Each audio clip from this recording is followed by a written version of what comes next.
আমি এই জন্মে সেই ছেলেটাকে হঠাৎ একদিন দেখতে পেয়েছি, হ্যাঁ, এবং তাকে দেখেই শনাক্ত করেছি এবং বললাম যে তুমি আমাকে ধাক্কা দিয়ে পুকুরে ফেলে দিয়েছিলে। তখন ছেলেটি আমাকে ব্যতিক্রম। জাতিস্বর কেসের মধ্যে আমি ঠিক পার্সেন্টেজটা জানি না, তবে অধিকাংশ ক্ষেত্রে এরকম যৌবনকালে মেমোরি কার্যত ছেলে দৌড় দিল এবং একটা বিশাল মাঠের মধ্যে দিয়ে সে দৌড়তে থাকলো। সে বলতে লাগলো যে ওই মাঠের ওপারে যে গ্রামটা, সেখানে আমি থাকতাম, আমার আলাদা বাবা মা আছে, আলাদা বাড়ি আছে। এরকম একটা কথাও বলেছিল যে আমি বড় হলে ওকে পিস্তল দিয়ে গুলি করবো। এখন তো পাথর ছুঁড়েছি বা ইট ছুঁড়েছি, পরে আমি ওকে গুলি চোখ বুঝে বুদ্ধদেবের মতো গাছতলায় বসে ধ্যান করলো, গদিব বৃক্ষের তলায়। তারপরে ধ্যানের শেষে তার মনে হলো, হ্যাঁ, বা ধ্যান চলাকালীন সে উপলব্ধি করলো জন্মান্তর আছে। সুতরাং সে ধর্ম প্রচার করে বললো আমার ধর্মে জন্মান্তর কে আমি সত্যি বলে মনে করি। এটা অফিসিয়াল সায়েন্স করবে না। অফিসিয়াল সায়েন্স মেডিটেশনকেও স্বীকৃতি দিতে সাহস। তারপর থেকে আমি ইয়ান স্টিভেনসনের খবর পেয়ে গেলাম ইন্টারনেট সার্চ করে, ইউনিভার্সিটি অফ ভার্জিনিয়ার খবর পেয়ে গেলাম এবং জানতে পারলাম যে ৩,০০০ মতো জাতিস্বর কেস অলরেডি ইউনিভার্সিটি অফ ভার্জিনিয়াতে রেজিস্টার। প্রাচীন খ্রিস্টান ধর্মে নাকি রিইনকার্নেশনের উল্লেখ ছিল, সেটাকে নাকি কাঁচি দিয়ে কেটে দেওয়া হয়েছে বাইবেল থেকে, এরকম। অর্থাৎ আধুনিক, তবে একটা জিনিস পরিষ্কার যে আধুনিক খ্রিস্টান ধর্মের রিইনকার্নেশনকে একদম আউট করে দিয়েছে। ছোট ভাই অফিসিয়ালি কনফার্ম করে দিল যে আমার দিদির মেমোরি এখনো চালু আছে। হ্যাঁ হ্যাঁ, ইয়ান স্টিভেনসন, কেউ জানেন? কেউ জানেন না, স্বাভাবিক, কারণ আপনারা তো পুনর্জন্ম বিশ্বাসই করেন না। এনার বই যদি আপনারা পড়েন না, তাহলে একটু হলেও পুনর্জন্মকে বিশ্বাস করবেন। হ্যাঁ, ইনি খ্রিস্টান ছিলেন, ইনি খ্রিস্টান হয়ে, হ্যাঁ আমরা জানি সেটা খ্রিস্টানিটিতে কিন্তু পুনর্জন্মকে বিশ্বাস করা হয় না, কিন্তু ইনি সেরকমভাবেই নিজের থিওরি পেপার এবং নিজের বইগুলো লিখে গেছেন। আজকের পডকাস্টটা, হ্যাঁ প্রথমেই বলি নমস্কার সবাইকে, কেকে পডকাস্টের সব প্রত্যেকটা দর্শক যারা আজকে আমাকে দেখছে, আজকের পডকাস্টটা দেখতে এসেছে। তো আজকের পডকাস্টটা হতে চলেছে একদমই পুনর্জন্মের ব্যাপারে। রিসার্চ, একটা পেপার, একদম জোরদার পেপার। এইরকম রিসার্চ আমার মনে হয় না বেঙ্গলে কেউ করছে, মানে ইন্ডিয়াতেও কেউ করেছে আমার মনে হয় না। আমি জানি না, যদি আপনারা জেনে থাকেন নিচে দেবেন, কিন্তু তার আগে পুরো পডকাস্টটা শুনতে হবে, দেখতে হবে নিরুপম স্যার কি কি বলেছে। এই প্রথমবার বাংলা পডকাস্টে একজন রিসার্চার, মানে পুনর্জন্মের রিসার্চার আমাদের সাথে আছে। অনেক প্রফেসর আছে, অনেক রকম থিওরি দেবে, অনেক রকম কথা বলবে কমেন্টে, আমি চাই তারা বলুক, তাদেরও একটা মতামত আমরা নেব, নিশ্চয়ই নেব এবং রিপ্লাইও আমি করব। কিন্তু আজকের যে পডকাস্টটা প্রচণ্ড ইউনিক, মানে বেশি আমি ভালো লাগছে না, এত কথা বলেছি কারণ আপনারা দেখতে চান। এবং হ্যাঁ, যেটা বলা একদমই দরকার, যেটা হচ্ছে প্রত্যেকটা জিনিসের ছবি আছে, কিন্তু এরকম যে বলছি ওটা কোনো প্রমাণ নেই এটা না। হ্যাঁ, সাবজেক্ট বলা হয়েছে কারণ উনি চায় না এটা এখন রিভিল হোক, কারণ ওটা নিয়ে একটা রিসার্চ পেপার সাবমিট হয়ে তাহা যখন অ্যাপ্রুভ হবে, তখন এই কেকে পডকাস্টেই তিনি এসে বলবে পুরো ব্যাপারটা। চিন্তা করবেন না, আমরা আছি, দেব। কিন্তু আপনারা জানেন তো, আমাদেরকে নিয়ে চিন্তা করেন না, সাবস্ক্রাইবার দেন না, লাইক দেন না, এগুলো উচিত না। দেখছেন, সাবস্ক্রাইবটা করে দিন, জাস্ট একটা ক্লিক। তো প্রতি বৃহস্পতিবার করে আপনাদের কাছে আসবে, বা ধরুন বলেই রেখেছিলাম যদি আপনাদের কোনো অডিও রেকর্ডিং আপনি পাঠান, তাহলে আমরা নেক্সট মান্থ থেকে শুরু করতে চলেছি একটা রেকর্ডিং, কল রেকর্ডিং, সেখানে ওটা পডকাস্টের মতনই হবে, প্রতি রবিবার করে দুপুর 3টের সময় আসতে চলেছে। তাই জন্য কি করতে হবে, এই যে নাম্বারটা ব্লিঙ্ক করছে, এই নাম্বারে ফোন করবেন, কথা বলবো আমরা, সেটা রেকর্ড করব। অনেকে চায় যে আমি নিজের মুখ দেখাবো না, কিন্তু কথা বলতে চাইছি, সেই বিষয়গুলোও সব আমরা জেনে নেবো। আপনি জাস্ট ফোন করুন, যে কোনো বিষয়। আর যদি চান কোনো প্রমোশনাল কাজ করতে, সেটাও আপনারা করতে পারেন, সেটা আপনাদের পুরোপুরি আপনাদের উপর। আর ডাইরেক্ট তার কাছে যাব, কিন্তু আর ভালো লাগছে, চলুন ডাইরেক্টই তার কাছে যাই। স্যার কেমন আছেন? ভালোই আছি মোটামুটি। আজকে যে বিষয়টা কথা হবে, যেটা হচ্ছে পুনর্জন্ম বা জাতিস্বর, যেটা আমরা বাংলায় বলে থাকি, এবং এটা নিয়ে ফিল্মও হয়েছে। তো স্যার আপনার একটা রিসার্চ আছে, আমি সেটা নিয়ে পরে আমরা আলোচনা করবো এই পডকাস্টে। কিন্তু স্যার আজকে আমাকে একটু বলুন যে জাতিস্বর পুনর্জন্ম জিনিসটা কি এক নাকি একটু আলাদা? এটা একটু আলাদা। জাতিস্বর মানেই তার মধ্যে পুনর্জন্মের কনোটেশন রয়েছে, অর্থাৎ জাতিস্বর পুনর্জন্মকে বোঝাচ্ছে। ওকে। কিন্তু পুনর্জন্ম হলেই যে সেটা জাতিস্বর হয়ে যাবে তার কোনো মানে নেই। ও অর্থাৎ এমন লোক আছে যে কিনা হুম। তার পুনর্জন্ম হয়েছে কিন্তু সে বিশেষভাবে মনেই করতে পারে না তার পূর্বজন্ম, তাহলে তো তাকে জাতিস্বর বলা যাচ্ছে না, অথচ তার পুনর্জন্ম হয়েছে। সুতরাং হ্যাঁ। জাতিস্বর মানেই পুনর্জন্ম হয়েছে, কিন্তু পুনর্জন্ম হলেই সে জাতিস্বর হবে তা কিন্তু নয়। দুটো ব্যাপারটা আলাদা। দুটো ব্যাপারটা আলাদা। স্যার পুনর্জন্মের ইংলিশ ভার্জন আছে, রিকার্নেশন, ইয়েস, এক্স্যাক্টলি। কিন্তু জাতিস্বরের নেই, যেটা আপনি বলেছিলেন আমাকে। হ্যাঁ, জাতিস্বরের কোনো এক কথায় বা এক শব্দে ইংরেজি হয় না।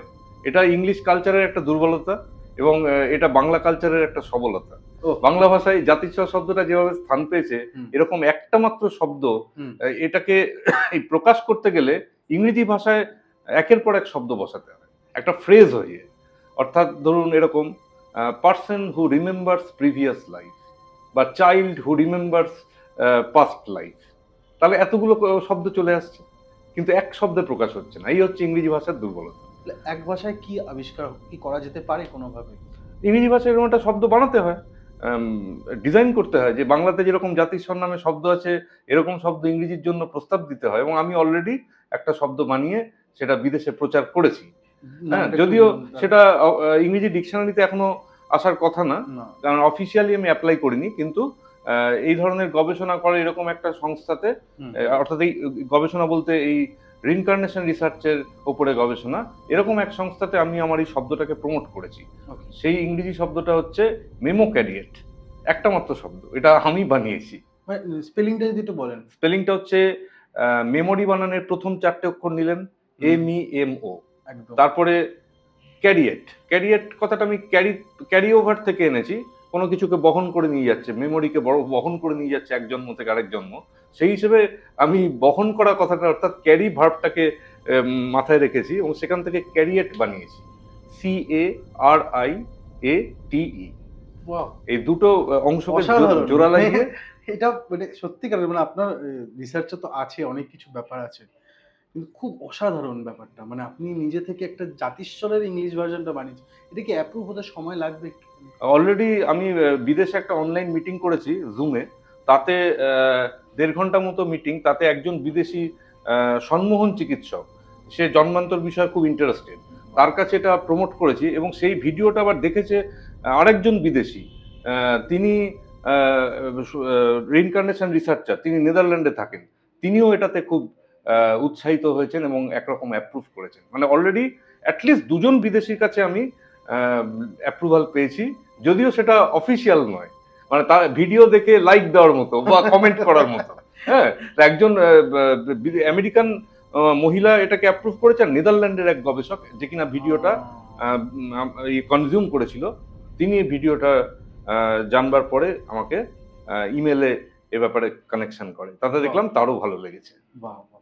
স্যার একটা জিনিস আমাকে বলুন, এটা একটু মানে আউট অফ দ্য টপিকে আমি গিয়ে জিজ্ঞেস করি, এই রিকার্নেশনস বা এই পুনর্জন্ম জাতিস্বর ব্যাপারটা খ্রিস্টান ধর্মে কিন্তু নেই।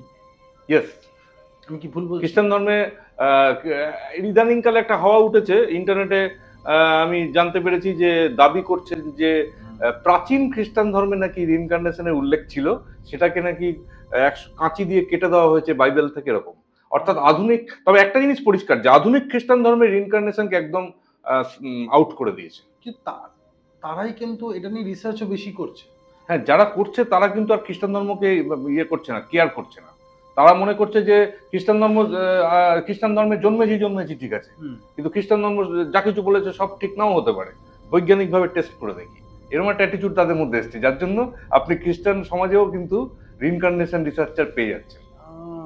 আর একটা জিনিস, আমাদের ইন্ডিয়া বলতে গেলে যে একটু বিদেশি লোকেরা যদি যতক্ষণে অ্যাপ্রুভ না দিচ্ছে, সেই জিনিসটা আমাদের এখানে কিন্তু অ্যাপ্রুভ হয় না। এটা কি আপনি মানেন? হ্যাঁ, এটাই মানি। এটা এক্স্যাক্টলি, বিশেষ করে ওই পশ্চিমী দুনিয়া বা সাদা চামড়ার বিদেশি, সাদা চামড়া, এক্স্যাক্টলি, ওখান থেকে অ্যাপ্রুভাল আসছে এবং বড়লোক দেশ ওরকম একটা জায়গা থেকে অ্যাপ্রুভাল এলে তখন জিনিসটা জমে যাচ্ছে, কিন্তু জিনিসটার অরিজিন প্রাচীন ভারতবর্ষে ছিল। হ্যাঁ, সেটাকে আমরা যেন ভুলতে শুরু করেছিলাম বা আমরা ঠিক মতো মডার্নাইজ করিনি। হ্যাঁ, আমরা ভুলেই যাচ্ছিলাম আমাদের ভারতবর্ষে মুনি ঋষিরা, হ্যাঁ, এবং সাধক, শুধু হিন্দু ধর্ম নয়, জৈন ধর্ম, বৌদ্ধ ধর্ম, এরা দারুণ কাজ করে গেছে জন্মান্তর গবেষণা, এই মানে ওটাও এক ধরনের গবেষণা, ওটা অফিসিয়ালি সায়েন্টিফিক গবেষণা নয়, কিন্তু প্রাচীনকালে ভারতবর্ষের যে গবেষণাটা হয়েছিল রিইনকার্নেশন নিয়ে, ওটাকে আমি বলি কনসেপচুয়াল রিসার্চ। অর্থাৎ ওটা হচ্ছে ধ্যানের মধ্যে দিয়ে সিদ্ধান্ত টানা, হ্যাঁ, মেডিটেশনের মধ্যে দিয়ে জন্মান্তর আছে কি নেই এই সিদ্ধান্তে পৌঁছে গেছে। আর এই পশ্চিমী দেশ কি করছে? পশ্চিমী দেশ অফিসিয়াল সায়েন্সের পথে এগোচ্ছে, অর্থাৎ পাথুরে প্রমাণের অপেক্ষায় আছে যে জাতিস্বরের সংস্পর্শে যেতে হবে, তার মুখ থেকে শুনতে হবে, সে তার কণ্ঠস্বর শুনতে হবে, তার ফটো তুলতে হবে, তার আচরণগুলোকে লক্ষ্য করতে হবে। একেবারে মানে কি বলে ওটাকে, সেই আইন আদালতে যেরকম প্রমাণ দরকার হয় ওই রকম প্রমাণ না পেলে পশ্চিমী দুনিয়া সিদ্ধান্ত টানতে পারে না। আর অন্যদিকে প্রাচীন ভারতে হিন্দু মুনি ঋষি বলুন, জৈন সাধক বলুন, জৈন তীর্থঙ্কর, এরা কিন্তু রীতিমতো পাথুরে প্রমাণের উপরে কার্যত নির্ভরশীল ছিল না, তাও তারা সিদ্ধান্তে পৌঁছে গেছে। আমার মনে হয় জাতিস্বর তো যুগ যুগ ধরেই ছিল, এটা আমি আমার কাছে পরিষ্কার। প্রাচীন ভারতেও জাতিস্বর ছিল, কিন্তু কমিউনিকেশন তো তখন এখনকার মতো ছিল না, এখনকার মতো ইউটিউব ছিল না, এখনকার মতো গুগল ছিল না, হ্যাঁ, এখনকার মতো মোবাইল ফোন ছিল না, এবং জনসংখ্যাও কম ছিল, জঙ্গল বেশি ছিল, গাছপালা বেশি ছিল, দুর্গম জায়গা ছিল, এরোপ্লেন ছিল না, তো ওরকম একটা পরিবেশে বা রেলগাড়িও ছিল না, তো ওরকম একটা পরিবেশে অল্প জনগোষ্ঠীর মধ্যে, অল্প জনসংখ্যার মধ্যে জাতিস্বরের পার্সেন্টেজ যাই হোক না কেন পৃথিবীতে, অল্প জনসংখ্যার মধ্যে তো জাতিস্বরের সংখ্যাটাও কম হবে। তা আমি ধরে নিচ্ছি যে জাতিস্বর চোখের ওপর দেখার ঘটনাটা ওপরে মুনি ঋষি নির্ভর করেনি, কারণ জাতিস্বর কেস তখন খুব সামান্যই রিপোর্টিং হয়েছে, পপুলেশন কম, বা রিপোর্টিং হলেও তারা জাতিস্বর কেসটাকে সিদ্ধান্ত টানার একমাত্র রাস্তা মনে করে। চোখের সামনে জাতিস্বর দেখতে পেলেও তারা কিন্তু ওটাকে একমাত্র রাস্তা ঠাউরায়নি, ওরা নিজেদের মতো মেডিটেশন করে সিদ্ধান্ত টেনেছে যে জন্মান্তর হয়, এবং ইন জেনারেল হয়, জাতিস্বর হলেও হয় না হলেও হয়। যে লোক জাতিস্বর নয় তারও জন্মান্তর হয়েছে, যেটা আপনি শুরুতেই বলছিলাম যে জন্মান্তর হচ্ছে একটা জেনারেল টার্ম, আর জাতিস্বর হচ্ছে পার্টিকুলার টার্ম। অর্থাৎ জাতিস্বর মানেই তার জন্মান্তর হয়েছে, কিন্তু জন্মান্তর হলেই যে সে জাতিস্বর হিসেবে প্রকাশিত হবে তার কোনো মানে নেই। তা এইবার প্রাচীনকালে যেটা হয়েছে, এক হতে পারে জাতিস্বরের সংস্পর্শে আদৌ আসেনি, শুধুমাত্র মেডিটেশন থেকে সিদ্ধান্ত টেনেছে, আরেকটা হতে পারে জাতিস্বর হয়তো চোখে পড়েছে কিন্তু সেটার উপরে নির্ভর করে সিদ্ধান্ত, সেভাবে সিদ্ধান্ত টানেনি, সিদ্ধান্তটা মূলত টেনেছে ওই গভীর মনের এক গভীর স্তর থেকে, যেটা ধ্যানের মধ্যে দিয়ে প্রাচীন ভারতীয়রা পৌঁছেছিল, হ্যাঁ, এবং সেই মনের গভীর স্তরে গিয়ে তারা উপলব্ধি করেছে যে মৃত্যুর পরে সবকিছু শেষ হয়ে যায় না, এবং আমাদের একটা অংশ সেখান থেকে আরেকটা দেহে প্রবেশ করে এবং জন্মান্তর হয়। আর দেখতে গেলে আমি যত দিন ধরে পডকাস্ট করছি বা আরো লোকেদের কথা শুনেছি, কোনো না কোনো ভাবে যেভাবে হোক না কেন ইন্ডিয়াতে এর রিসার্চ বৈদিক যুগে বা প্রাচীন যুগে হয়ে গেছে। হ্যাঁ, হয়ে গেছে, ছোট হোক কি বড় হোক। এবং আমি তো মনে করি ওই রিসার্চটা বেশি কঠিন ছিল, মানে কোনো আপনি ফটোগ্রাফিক এভিডেন্স পাচ্ছেন না, কোনো অডিও রেকর্ডিং পাচ্ছেন না, মানে জাতিস্বরের পাথুরে প্রমাণের উপরে কার্যত নির্ভরই করছে না, মূলত নির্ভর করছে মেডিটেশনের উপরে। এইভাবে সিদ্ধান্ত টানাটা বেশি কঠিন, বরঞ্চ জাতিস্বর গবেষণা সেদিক থেকে সহজ। জাতিস্বরের সংস্পর্শে যদি কেউ একবার যেতে পারে, তার কেসটাকে সে লিপিবদ্ধ করলো, কাগজে কলমে লিখলো টিখলো, রেকর্ডিং করলো, অডিও ভিডিও, হ্যাঁ, তারপরে সেটাকে অ্যানালিসিস করলো, ম্যাথমেটিক্যাল মডেলে ফেলে দিল, বা স্ট্যাটিস্টিক্যাল প্যাটার্ন অ্যানালিসিস করলো, সেটা অপেক্ষাকৃত সহজ। কিন্তু আমি কোনো পাথুরে প্রমাণের উপরে নির্ভর না করে ধ্যানের মধ্যে দিয়ে দুই চোখ বুঝে সিদ্ধান্ত টানছি যে জন্মান্তর আছে কি নেই, এটা এই রিসার্চটাকে আমি বলি কনসেপচুয়াল রিসার্চ। আমি আবার বললাম কথাটা, হ্যাঁ, এটা আমার মতে এটা বেশি কঠিন, হ্যাঁ, মানে মনের ল্যাবরেটরিতে আপনি গবেষণা করছেন। স্যার এই কোন জিনিসটা দেখে আপনি বেশি ইনফ্লুয়েন্স হয়েছিলেন স্যার? মানে আপনার যে আজকে এতটা ভাস্ট জ্ঞান, এটা দিয়ে শেষ হবে না কথা বললেন। আচ্ছা আচ্ছা, এটা আপনার কোথা থেকে আপনার এই অনুপ্রেরণা পেয়েছেন এটা? অ্যাকচুয়ালি এটার উত্তরটা যদি নিখুঁতভাবে দিতে হয় তাহলে টপিকটা একটা আরেকটা বিশাল টপিকে চলে যাবে। ছোট করে যদি রাখি, আমি সংক্ষেপে বলি তাই। সেটা হচ্ছে যে একটা চিকিৎসা পদ্ধতির ওপরে আমি প্রথমে পড়াশোনা করেছিলাম, তখন আমি এই রিইনকার্নেশন নিয়ে মাথায় ঘামাতাম না। ইনফ্যাক্ট রিইনকার্নেশন ব্যাপারটা ভারতবর্ষে জন্মেছি, শুনেছি, জিনিসটা মানে থিওরিটা আমার শোনা কথা হিসেবে ছিল, আমি সেই হিসেবে আমি জানতাম, কিন্তু মাথা ঘামাতাম না। এইবার কি হয়েছে, ওই পার্টিকুলার যে একটা চিকিৎসা পদ্ধতি যেটা অস্ট্রেলিয়াতে আবিষ্কার হয়েছে, অফিসিয়ালি পুরোটাই অস্ট্রেলিয়াতে আবিষ্কার হয়েছে, একটা অবচেতন চিকিৎসা পদ্ধতি, সেটার উপরে একটা আর্টিকেল আমি পড়েছিলাম। আর্টিকেলটা ভারতীয় ম্যাগাজিনে বেরিয়েছিল। এক পাঞ্জাবি ডাক্তার আর্টিকেলটা লিখেছিল। আর্টিকেলটার নাম ছিল হিলিং বাই সাবকনশিয়াস মাইন্ড, অর্থাৎ অবচেতন মনের সাহায্যে আরোগ্য। ওই আর্টিকেলটা নিয়ে আমি যখন মানে অধ্যয়ন করছিলাম, আমার খুব ভালো লেগেছিল আর্টিকেলটা। খুব মানে মনে হচ্ছিল যেন একটা সুপার ন্যাচারাল কিছু একটা যেন ঘটে চলেছে, মানে যে জিনিসটা ওষুধ দিয়ে সারানো যাচ্ছে না, যে জিনিসটা অস্ত্রোপচার দিয়ে সারানো যাচ্ছে না, এমনকি প্রচলিত মনোবিদ্যা দিয়েও সারানো যাচ্ছে না, সেটা অবচেতন মন একাই সারিয়ে দিচ্ছে। তখন আমার মনে হলো যে এটা একটা খুবই অভিনব একটা চিকিৎসা পদ্ধতি আপনি পাঠ করে ফেলেছি। হ্যাঁ, তারপরে আমি যখন ভারতবর্ষের মাটিতে ওই আর্টিকেলটা একে ওকে জানাচ্ছিলাম যে অস্ট্রেলিয়ার এরকম একটা চিকিৎসা আবিষ্কার করেছে, তখন ভারতবর্ষে তো বুঝতেই পারছেন ভারতীয় মানুষ ভারতীয় কালচার দ্বারা প্রভাবিত থাকে। তা একজন আমাকে সে আর্টিকেলটা ভেতরে ঢুকলোই না, সে একটুখানি এক ঝলক চোখ বোলালো মোটামুটি, তারপরে আমাকে বললো এটা ভারতবর্ষের কাছে কোনো নতুন ব্যাপার নয়, এটা আরেকজন বললো এটা ইন্ডিয়ান ফিলোসফি ছাড়া কিছুই নয়। আরেকজন বলল যে বিবেকানন্দ এই জিনিস অনেক আগে, হ্যাঁ ওই প্রথম ব্যক্তি, হ্যাঁ একজন বললো there is nothing new to the in India, এরকম একটা কথা বললো, দের ইজ নাথিং নিউ, ভারতবর্ষের কাছে কোনো কিছুই নতুন নয়। সেই বলল যে এই জিনিস বিবেকানন্দ বহু কাল আগেই আমাদের শিখিয়ে দিয়ে গেছে। এই কথাগুলো শোনার পরে আমি চমকে গেলাম। কি হলো, আমি একটা বিদেশি অস্ট্রেলিয়ান চিকিৎসা পদ্ধতি পাঠ করলাম, আর একজন আর্টিকেলটার মধ্যে না ঢুকে বলে দিল যে এটা বিবেকানন্দ অনেক কাল আগেই শিখিয়ে দিয়ে গেছে। এরা কি অনুমানের ভিত্তিতে সব দাও মারছে? হ্যাঁ, তো তারপরে এরকম একের পর এক মানুষ ফেস করেছি ভারতবর্ষে। আমি অবশ্য ভারতবর্ষে থাকি, যাই হোক আমার লোকালিটির মধ্যে আমি গাদাখানেক লোককে এরকম মোটামুটি 20-25 জন, না 20-25 কিনা জানি না, সংখ্যা অবশ্য ঠিক গোনা যাচ্ছে না, অ্যাটলিস্ট 3জন লোককে তো পেলাম যারা কিনা এটাকে ইন্ডিয়ান ফিলোসফি বলে চালিয়ে দিল। তা একজন অবশ্য আর্টিকেলটা পুরোটা পড়েছিল 3জনের মধ্যে, আর বাকি 2জন আর্টিকেলটার ভেতরে কার্যত ঢোকেইনি। হ্যাঁ, এবং তাদের মধ্যে 2জন, হ্যাঁ একজন বলল যে মানুষের মন সংক্রান্ত ব্যাপারে কখনো বিদেশি জিনিস পড়বে না, সবসময় জানবে যে Indian concept is the best. আর আরেকজন বলেছিল যে দেয়ার ইজ নাথিং নিউ, ভারতবর্ষের কাছে কোনো কিছুই নতুন নয়, এই জিনিস বিবেকানন্দ শিখিয়ে দিয়ে গেছে। তারপরে আমি নিজের মতো একটা পরীক্ষা করলাম, কারণ কে কি বলছে সেটাকে তো দুম করে সিদ্ধান্ত টানা যায় না, যেটা সত্যিই ভারতবর্ষের ফিলোসফির রিফ্লেকশন কিনা। হ্যাঁ, ও নাকি এটা ইন্ডিয়ান কনসেপ্ট থেকে আলাদা একটা কনসেপ্ট অস্ট্রেলিয়া আবিষ্কার করেছে, এটাকে আমি টেস্ট করলাম। টেস্ট করে একরকম আমিও কনভিন্সড হয়ে গেলাম যেটা ভারতীয় দর্শনেরই রিফ্লেকশন। যখন আমি কনভিন্সড হয়ে গেলাম যে অস্ট্রেলিয়ান এই থেরাপিটা আসলে ভারতীয় দর্শনকে মডার্নাইজ করেছে, হ্যাঁ যদিও অস্ট্রেলিয়া থেকে ভারত শব্দটা ব্যবহার করছে না, বা ভারতীয় দর্শন ব্যাপারটা প্রকাশ করছে না, ডাইরেক্টলি প্রকাশ করছে না, হ্যাঁ, কিন্তু আমার মনে হলো যে সত্যি ওই হিলিং পদ্ধতিটা ইন্ডিয়ান ফিলোসফির একটা অ্যাপ্লিকেশন। তখন উপলব্ধি করলাম তাহলে সায়েন্স তো ইন্ডিয়ান ফিলোসফিকে সাপোর্ট করতে শুরু করেছে। তখন মনের মধ্যে আইডিয়া এসে গেল, কোশ্চেন এসে গেল, তাহলে কি রিইনকার্নেশনের কথাটাও কি সায়েন্টিফিক? তাহলে কি ভারতবর্ষ যে রিইনকার্নেশন থিওরি দাবি করেছে সেটারও ফেভারে কি সায়েন্স এগোচ্ছে? দেখা যাক। তখন আমি ইন্টারনেট ঘেটে দেখলাম যারে সায়েন্স তো রিইনকার্নেশনকেও কর্পোরেট করতে শুরু করেছে। প্রথমে আমি হিলিং এর টপিকে গেছিলাম, সেখানে আমার মনে হলো যে ভারতবর্ষের হিলিং কনসেপ্টকে সায়েন্স কর্পোরেট করছে।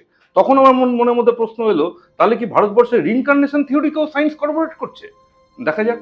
তারপর ইন্টারনেটে খবর নিয়ে দেখলাম ভারতবর্ষের রিইনকার্নেশনের এভিডেন্স সায়েন্সের কাছে আসতে শুরু করে দিয়েছে।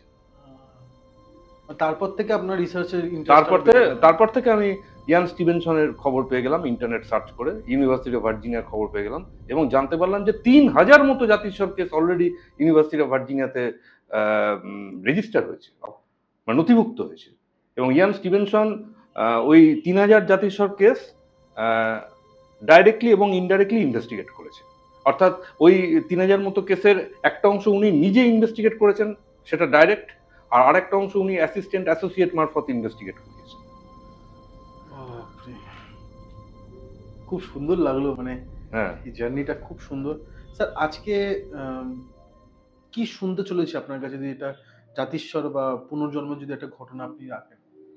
আচ্ছা এবার একটা কথা বলি যে আধুনিক বিজ্ঞান যে পদ্ধতিতে গবেষণা করছে জন্মান্তরকে, এটাকে বলা হয় ইম্পিরিক্যাল রিসার্চ।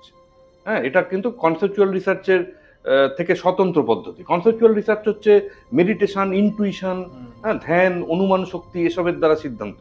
আর ইম্পিরিক্যাল রিসার্চ হচ্ছে পাথুরে প্রমাণ। অর্থাৎ মানুষ নামক প্রাণীর যে তথাকথিত 5টা ইন্দ্রিয় আছে, চোখ, কান, এই ধরনের যে ইন্দ্রিয়, হ্যাঁ, এই ইন্দ্রিয় গ্রাহ্য সরাসরি প্রমাণের এই ইন্দ্রিয় গ্রাহ্য প্রমাণের উপরে নির্ভরশীল। মানে অফিসিয়াল সায়েন্স মানেই হচ্ছে ইম্পিরিক্যাল সায়েন্স, আর ইম্পিরিক্যাল কথাটা মানেই হচ্ছে ইন্দ্রিয় গ্রাহ্য নিদর্শন কেন্দ্রিক। হ্যাঁ, ইন্দ্রিয় বলতে মানুষ নামক জীবের 5টা ইন্দ্রিয়, চোখ, কান, নাক, জিভ, চামড়া। এই 5টা ইন্দ্রিয় দিয়ে যা সিদ্ধান্ত আসবে, যা ডাটা আসবে, সেই ডাটাকে অ্যানালিসিস করেই কিন্তু অফিসিয়াল সায়েন্স এগোচ্ছে। হ্যাঁ, অফিসিয়াল সায়েন্সের লিমিটেশন কোথায়? অফিসিয়াল সায়েন্সের লিমিটেশন হচ্ছে যে সে ষষ্ঠেন্দ্রিয়ের ভিত্তিতে সিদ্ধান্ত টানবে না। অর্থাৎ ইনটুইশন, অনুমান শক্তি তাকে বললো জন্মান্তর আছে, সুতরাং সে সিদ্ধান্তে পৌঁছে গেল জন্মান্তর আছে, এটা অফিসিয়াল সায়েন্স করবে না। হ্যাঁ, একটু গালে হাত দিয়ে তার মনে হলো জন্মান্তর আছে, সুতরাং সে সিদ্ধান্ত টানলো আছে, এটা অফিসিয়াল সায়েন্সের স্বভাব নয়। বা দু চোখ বুঝে বুদ্ধদেবের মতো গাছতলায় বসে ধ্যান করলো, প্রদীপ বৃক্ষের তলায়, তারপরে ধ্যানের শেষে তার মনে হলো, হ্যাঁ, বা ধ্যান চলাকালীন সে উপলব্ধি করলো জন্মান্তর আছে, সুতরাং সে ধর্ম প্রচার করে বললো আমার ধর্মে জন্মান্তর কে আমি সত্যি বলে মনে করি। এটা অফিসিয়াল সায়েন্স করবে না। অফিসিয়াল সায়েন্স মেডিটেশনকেও স্বীকৃতি দিতে সাহস পায় না।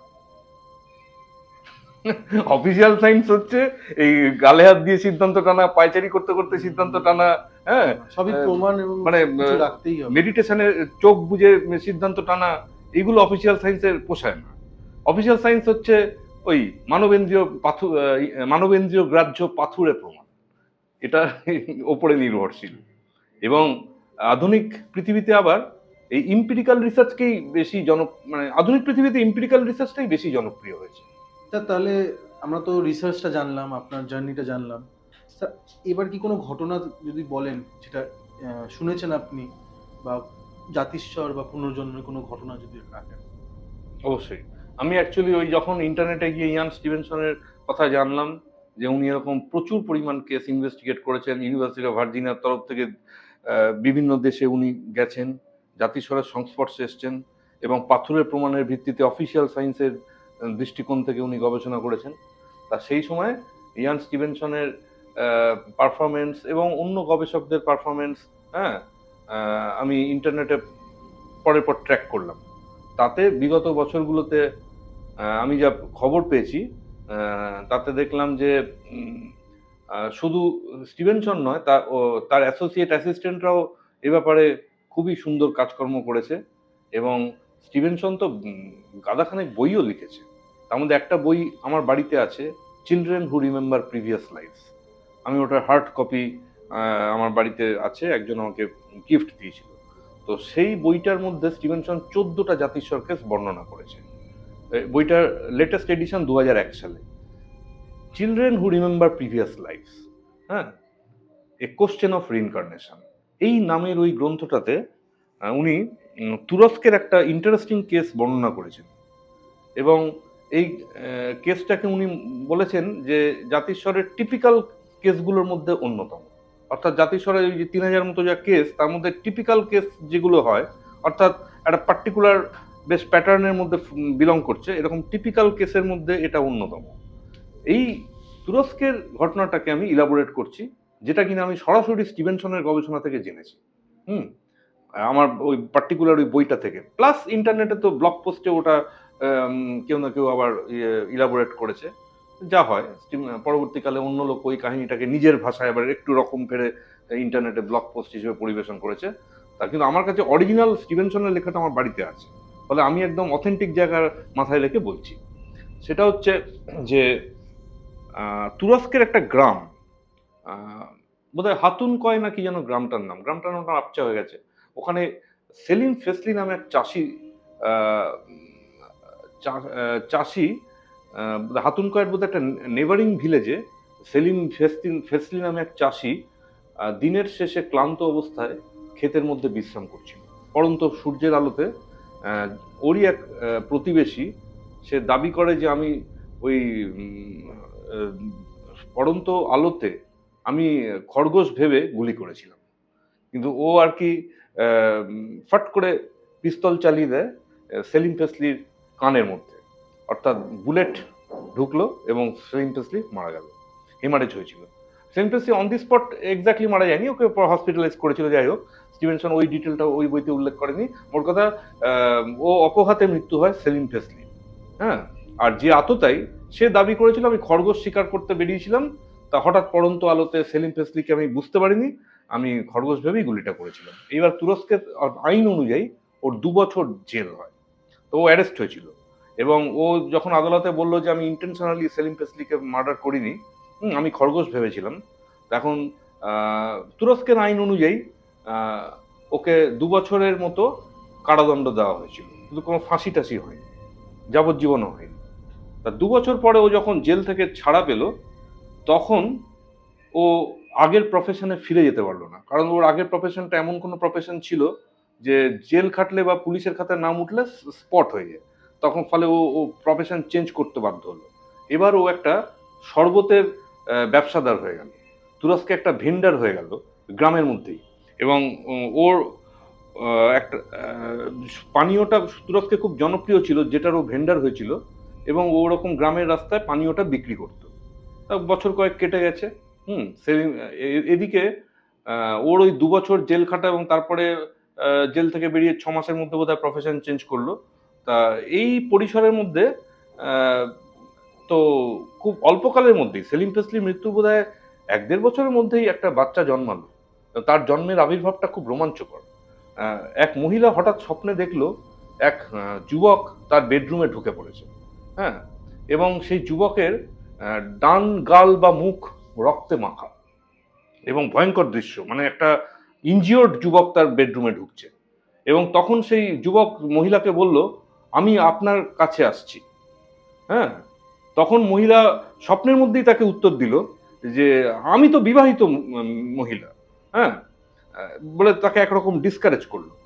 তখন সে বলল যে আমার নামটা তাহলে বলে দিই, আমার নাম সেলিম ফেসলি। হ্যাঁ, তারপরে স্বপ্নটা ভেঙে গেল। মোটামুটি স্বপ্নের এই বক্তব্য। ও আর থাকতে পারেনি। মহিলা ঘুম থেকে উঠেই হাজবেন্ডকে জানালো যে স্বপ্নে একটা এরকম চেহারার যুবককে দেখেছি, সে আমার কাছে বলছে আমার কাছে নাকি সে আসছে। হ্যাঁ, এবং তার একদিকে রক্ত মাখা এবং তার নাম বলেছে সেলিম ফেসলি। সঙ্গে সঙ্গে ওর হাজবেন্ড বলল সেলিম ফেসলিকে তো আমি চিনি, এই রিসেন্টলি মারা গেছে। ও তো ওই পাশের গ্রামে বা মানে কাছাকাছি অমুক গ্রামে সে একটা চাষি ছিল, চাষির কাজ করতো, ওকে আমি মোটামুটি চিনি। ও অপঘাতে মারা গেছে। তারপরে যাই হোক, অল্পকালের মধ্যেই মহিলার একটা সন্তান জন্মালো এবং সেই সন্তানের জন্ম থেকেই ডান কানটা ডিফর্মড, মানে ডান কানটা গড়ে ওঠেনি। হ্যাঁ, আর সেলিম ফেসলি গুলি খেয়েছিল, বুলেটটা ঢুকেছিল ডান কানে।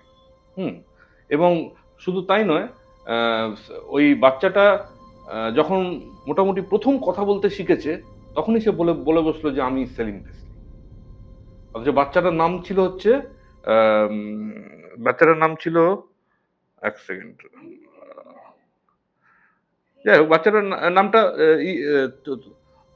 তুতুসমুস ছিল পদবী। তা ওই ওর তো পদবী ছিল ফেসলি।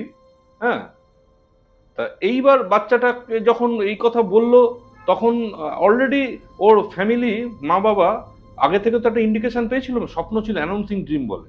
তো সেই ভিত্তিতে খুব যে একটা চমকে গেছে তা নয়। আর তুরস্কে মুসলিম কমিউনিটির মধ্যে একটা সাইডলাইন মুসলিম সেক্টর আছে। তুরস্কে আলেভি নামে এক ধরনের মুসলিম সম্প্রদায় আছে, ওরা জন্মান্তর বিশ্বাস করে। তা সম্ভবত এই ফ্যামিলিতে জন্মান্তর বিশ্বাসের রেওয়াজ ছিল, যদিও মুসলিম, কিন্তু ওই একটু ব্যতিক্রমী মুসলিম যারা জন্মান্তর বিশ্বাস করে। তুরস্কেরও আছে, লেবাননও আছে, লেবাননে দ্রুজ নামে একটা আছে, তুরস্কে আলেভি আছে, এরা জন্মান্তর বিশ্বাস করে, আবার ভগবানও বিশ্বাস করে। তো খুব একটা চমকায়নি। তারপর যখন বাচ্চাটাকে অবজার্ভ করে দেখলো যে ও বাচ্চাটা পুরো নামটা এবার মনে পড়েছে, ওর পদবিটা বললাম তো, ওর পুরো নাম হচ্ছে সেমি তুতুসমুস। সেলিম ফেসলির জায়গায় সেমি তুতুসমুস। সে দাবি করছে আমি সেলিম ফেসলি, এবং তারপরে একের পর এক যা বললো তা তো মিলে যাচ্ছে, যে আমাকে গুলি করেছিল, আমি খেতে শুয়েছিলাম, দিনের শেষে ক্লান্ত ছিলাম, এবং তারপরে আমি এখানে এসেছি।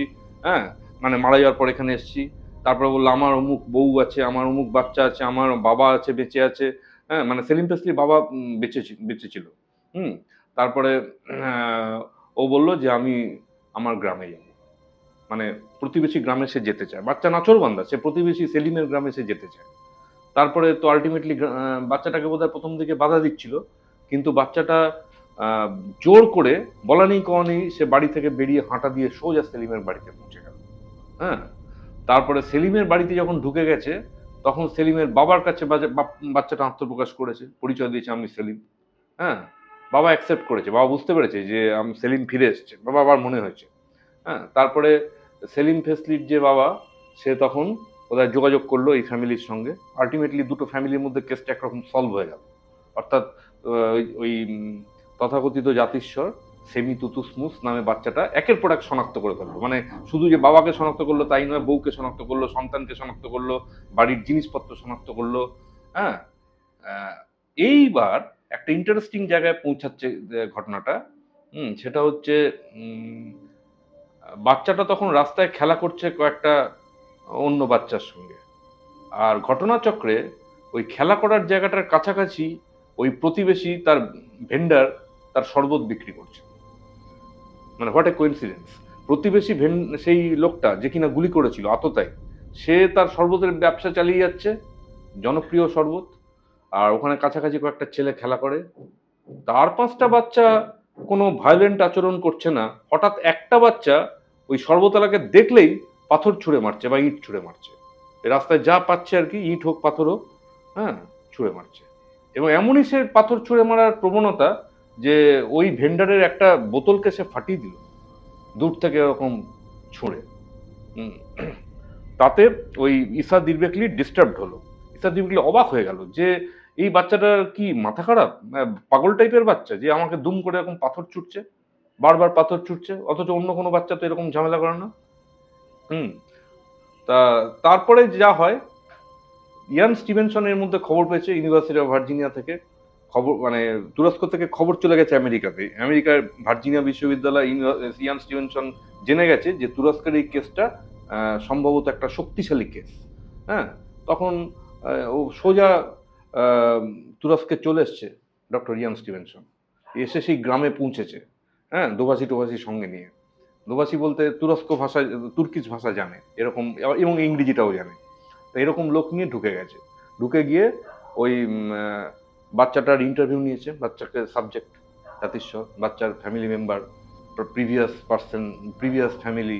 হ্যাঁ, এই ধরনের ইন্টারভিউ নেওয়ার সময় বাচ্চাটা পরিষ্কার স্টিভেনসনকে জানালো যে আমি বদলা নিতে চাই, আমি রিভেঞ্জ নেব, আমাকে যে গুলি করেছিল আমি তাকে ছেড়ে দেবো না, সেই কারণেই আমি তাকে ইট বা পাথর ছুঁড়েছিলাম।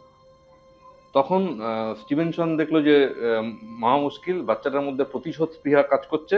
হ্যাঁ, তা ওদিকে স্টিভেনসন ওই প্রতিবেশীর নাম ছিল ইসা দিরবেকলি। ইসা দিরবেকলিরও ইন্টারভিউ নিয়েছে স্টিভেনসন, যে কিনা আততায়ী ছিল। তা আততায়ীকে যখন স্টিভেনসন জিজ্ঞেস করলো যে তুমি এরকম গুলি করেছিলে ইয়েকে, সেলিম ফেসলিকে, তখন আততায়ী ঠিক পুলিশের সামনে যে বয়ানটা দিয়েছিল বা আদালতে যে বয়ানটা দিয়েছিল, সে একই বয়ান সায়েন্টিস্টের সামনে দিয়ে দিয়ে দিল। হ্যাঁ, অর্থাৎ আমি যা কিছু করেছি ইন্টেনশনালি করিনি, আমি অ্যাকচুয়ালি খরগোশ ভেবেছিলাম, আমি খরগোশ শিকার করতে বেরিয়েছিলাম, আমি পড়ন্ত রোদ্দুরে আমি বুঝতে পারিনি, সূর্যটা তখন তো লালচে মতো হয়ে গেছে, তা ওই পড়ন্ত বেলার আলোতে আমি ভুল করে সেলিমকে গুলি করে ফেলেছি, ওটা একেবারেই অনিচ্ছাকৃত। তা ঠিক আইনের কাছে যে বয়ানটা দিয়েছে সেই বয়ানটাই স্টিভেনসনের কাছেও দিয়েছে। তা স্টিভেনসন তখন আর কি করবে। হ্যাঁ, একটা জিনিস, স্টিভেনসন বোধহয় খবর পেয়ে গেছে যে ও তো অলরেডি শাস্তি পেয়ে গেছে, আইনের শাস্তির মেয়াদও শেষ হয়ে গেছে, সেই হিসেবে ও এখন ওকে আর লিগালি ওকে আর শাস্তি দেওয়া যায় না, শাস্তির মেয়াদ শেষ হয়ে গেছে।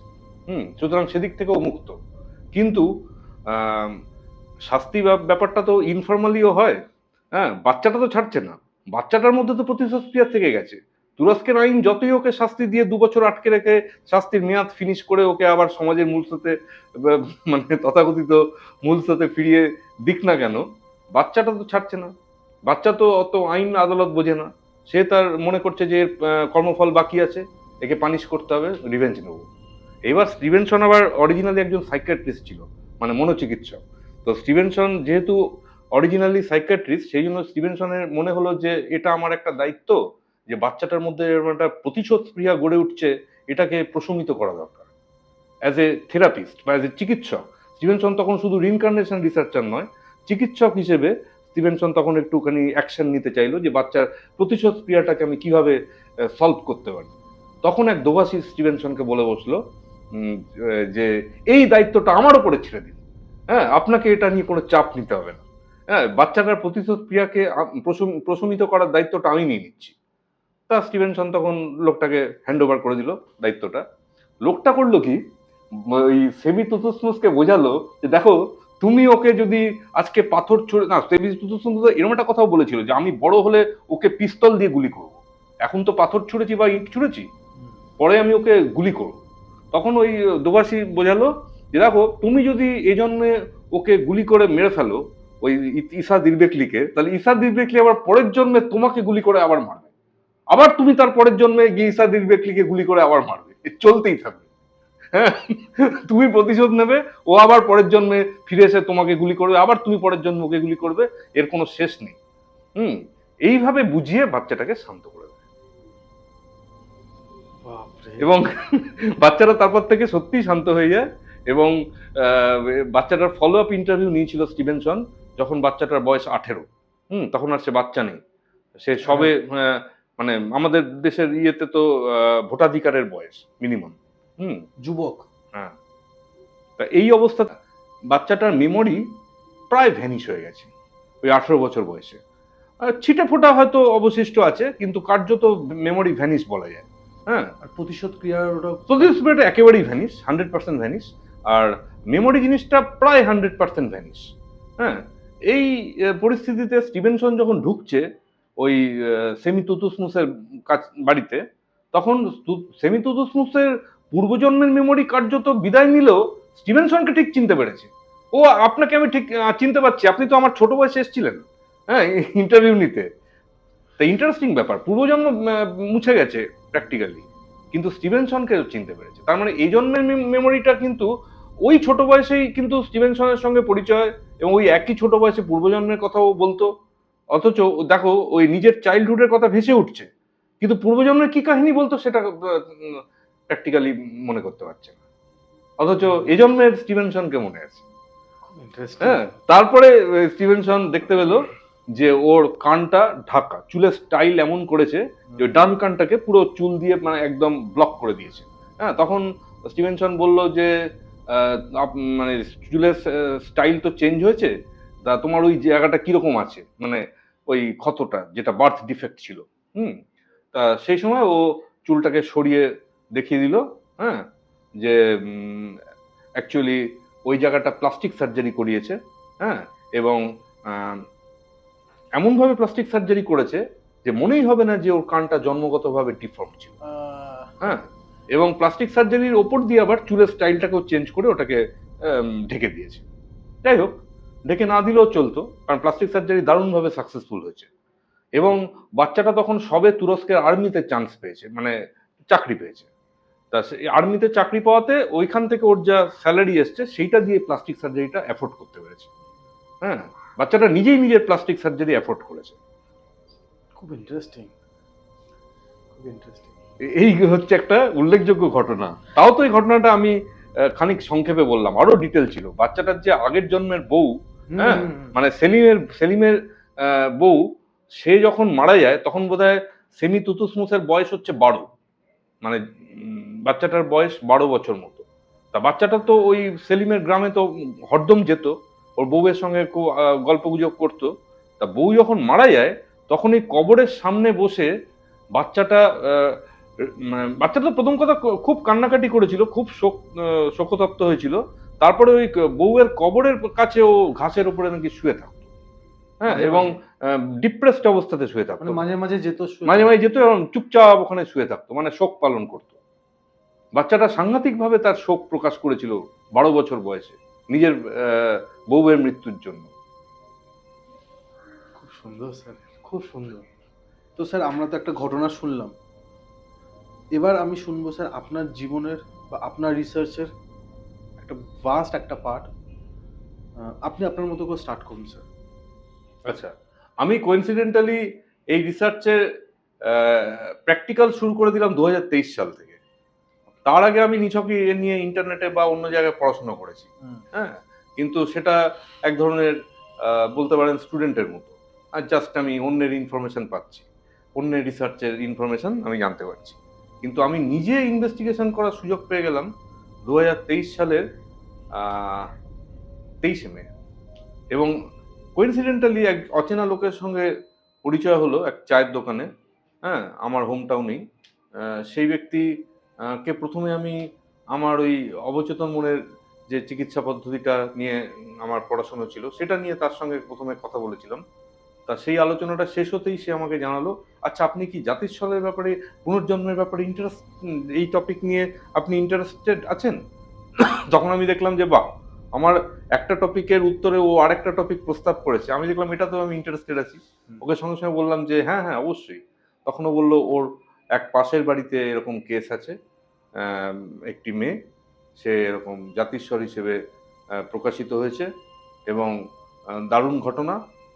তারপরে ও একরকম বর্ণনা করলো যে মেয়েটা যখন মাত্র 4 বছর বয়স, সে হঠাৎ বাড়ি ছেড়ে দৌড় দিল এবং একটা বিশাল মাঠের মধ্যে দিয়ে সে দৌড়তে থাকলো। সে বলতে লাগলো যে ওই মাঠের ওপারে যে গ্রামটা, সেখানে আমি থাকতাম, আমার আলাদা বাবা মা আছে, আলাদা বাড়ি আছে।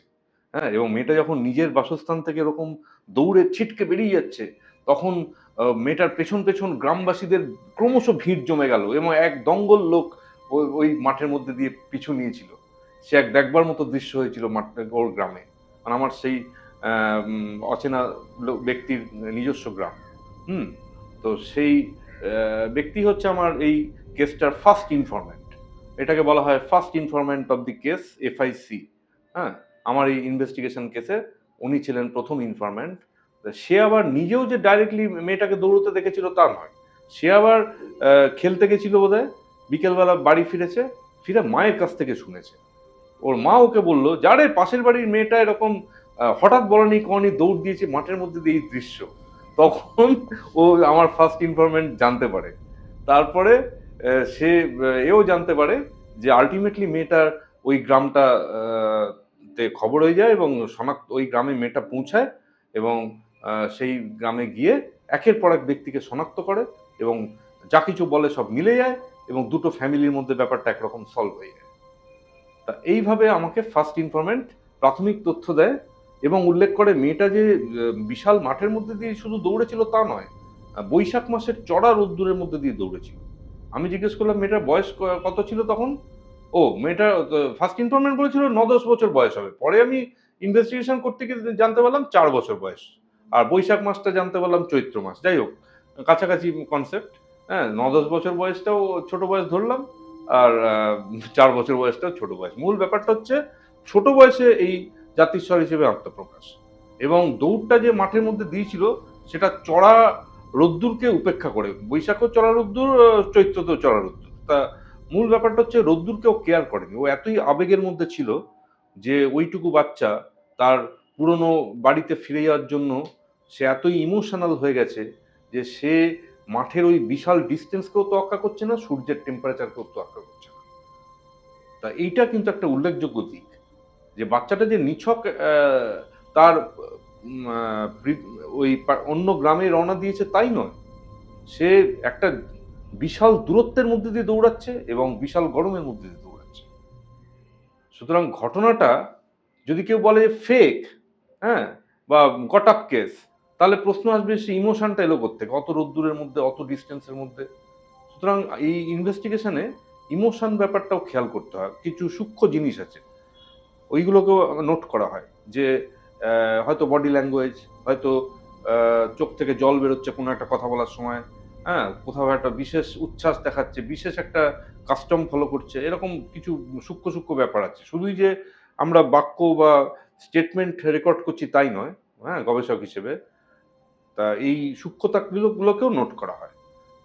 আচ্ছা, যাই হোক, ফার্স্ট ইনফরমেন্টের এই ব্যাপারটা শোনার পরে সেদিন তার ফোন নাম্বারটা নিতে আমি ভুলে গেছিলাম। যা হয়, আমি তো প্রফেশনাল রিসার্চার নই যে আমি চায়ের দোকানে দেখা হবে, খবর পাবো, সঙ্গে সঙ্গে তার ফোন নাম্বার নিয়ে নেবো। আমি যখন মানে উপলব্ধি করলাম যে আমি লোকটার সঙ্গে পরিচয় হলো, দারুণ কাহিনী পেলাম। ও লোকটা এও সেদিন বলেছিল, আপনি যদি ইনভেস্টিগেশন করতে চান আমি আপনাকে অ্যারেঞ্জমেন্ট করে দিতে পারি, আপনি নিজে যাচাই করে দেখতে পারেন, আপনি কি ইন্টারেস্টেড? আমি বললাম ইয়েস ইয়েস, আমি ইনভেস্টিগেশন ইন্টারেস্টেড, তবে আমি সাইন্টিফিক্যালি ইনভেস্টিগেট করবো, অর্থাৎ বিজ্ঞানের অফিসিয়াল সায়েন্সের পদক্ষেপ অনুযায়ী। হ্যাঁ, তা ও তখন আমাকে বললো ঠিক আছে আমি অ্যারেঞ্জমেন্টের ব্যবস্থা করবো।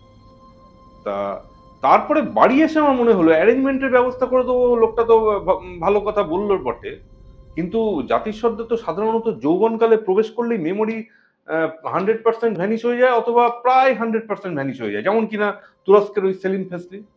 তারপরে তার যখন ওই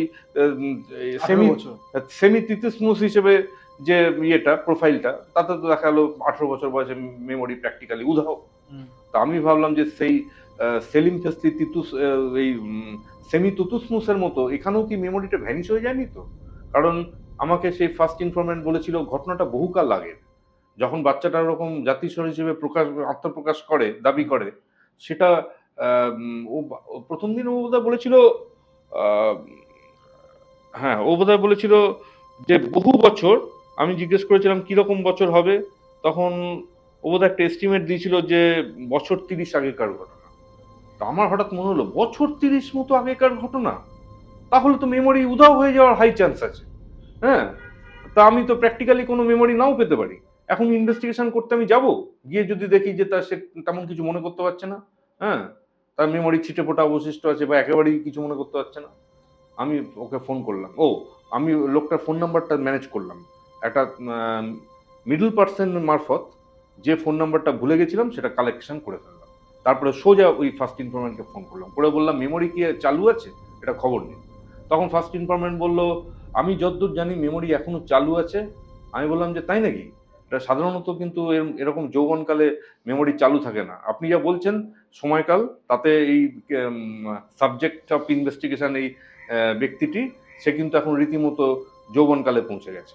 হ্যাঁ, তখন হ্যাঁ ওই আমার ফার্স্ট ইনফরমেন্ট বললো যে ঠিক আছে আমি তবুও ভেরিফাই করছি মেমোরিটা, আমি ওর ছোট ভাইকে জিজ্ঞেস করে আমি খবর নিচ্ছি যে মেমোরি সত্যি চালু আছে কিনা। হ্যাঁ, একটা জিনিস জিজ্ঞেস করবো, আপনি তো বললেন নাম্বারটা নেননি বা পাননি, তাহলে কি করে আবার কানেক্ট করলেন? মাঝখানে একজন ওই চায়ের দোকানে ওই লোকটার সঙ্গে যখন পরিচয় হয়, তখন আমার চেনা একটা মিডলম্যান ছিল, সেই চেনা মিডলম্যানকে বললাম যে আরে ওই লোকটার সঙ্গে সেদিন কথা হলো, নতুন লোক, হ্যাঁ ওর নাম্বারটা না আমি নিতে ভুলে গেছি, ও একটা সুন্দর ইনভেস্টিগেশন কেস অফার করেছে। তখন ওই মিডলম্যান আমাকে, যে কিনা আমার পরিচিত, সে আবার ওই অপরিচিত ফোন নাম্বারটা সাপ্লাই করে। আমি ভাবলাম যে এক্ষুনি আপনি বললেন নাম্বারটা নেননি, ভুলে গেছেন, তারপর আবার কি করে আবার ঘটনাগুলো আসবে? অ্যাকচুয়ালি ওই মিটিংটাতে ওই চায়ের দোকানে আমরা 4 জন এই টপিকটা আলোচনা করেছিলাম। হ্যাঁ, বা ওই ফার্স্ট ইনফরমেন্টের লেকচারটা আরো 3 জন সেখানে অডিয়েন্স ছিল, আমি এবং 2 জন, এবং সেই 4 জনের মধ্যে আমার হ্যাঁ আমি ছিলাম, আর বাকি 3 জনের মধ্যে একজন ছিল আমার চেনা লোক। সেই একজনকে বললাম তুমি ওই লোকটার ফোন নাম্বারটা সাপ্লাই করো, সে আবার বললো যে আমি তো ওকে ডাইরেক্টলি চিনি না। তখন তবে ওই থার্ড পার্সনকে চিনি, মানে 4 জনের মধ্যে আমি আর ও বাদ দিয়ে যে 3 নম্বর, তাকেও চিনতো।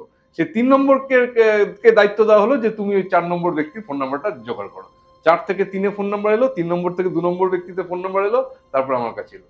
মানে ফোন নাম্বারটা বেশ কসরত করে জোগাড় করতে হয়েছে। এনিওয়ে, ফোন নাম্বারটা জোগাড় করার পরে ওই সাবজেক্টের যে ছোট ভাই, তার সঙ্গে আমার কনফারেন্সে কথা হয়ে গেল। মানে ফার্স্ট ইনফরমেন্ট আছে, ছোট ভাই আছে, আর আমি আছি, 3 জনের মধ্যে যখন কথাবার্তা হলো, তখন আমি কনফার্ম হয়ে গেলাম যে হ্যাঁ, তখন আমি সিদ্ধান্ত নিলাম তাহলে আমি ইনভেস্টিগেশনটা স্টার্ট করবো। কারণ ছোট ভাই অফিসিয়ালি কনফার্ম করে দিল যে আমার দিদির মেমোরি এখনো চালু আছে। হ্যাঁ হ্যাঁ, তার মানে এটা জাতিস্বর কেসের মধ্যে ব্যতিক্রম। জাতিস্বর কেসের মধ্যে আমি ঠিক পার্সেন্টেজটা জানি না, তবে অধিকাংশ ক্ষেত্রে এরকম যৌবনকালে মেমোরি কার্যত উধাও হয়ে যায়। হ্যাঁ, যেটা আপনি বললেন আগে। এক্স্যাক্টলি। সুতরাং আমি তো আশঙ্কায় ছিলাম যে এর মেমোরি বোধহয় লিঙ্গার করছে না, হ্যাঁ, প্র্যাকটিক্যালি অ্যাবসেন্ট।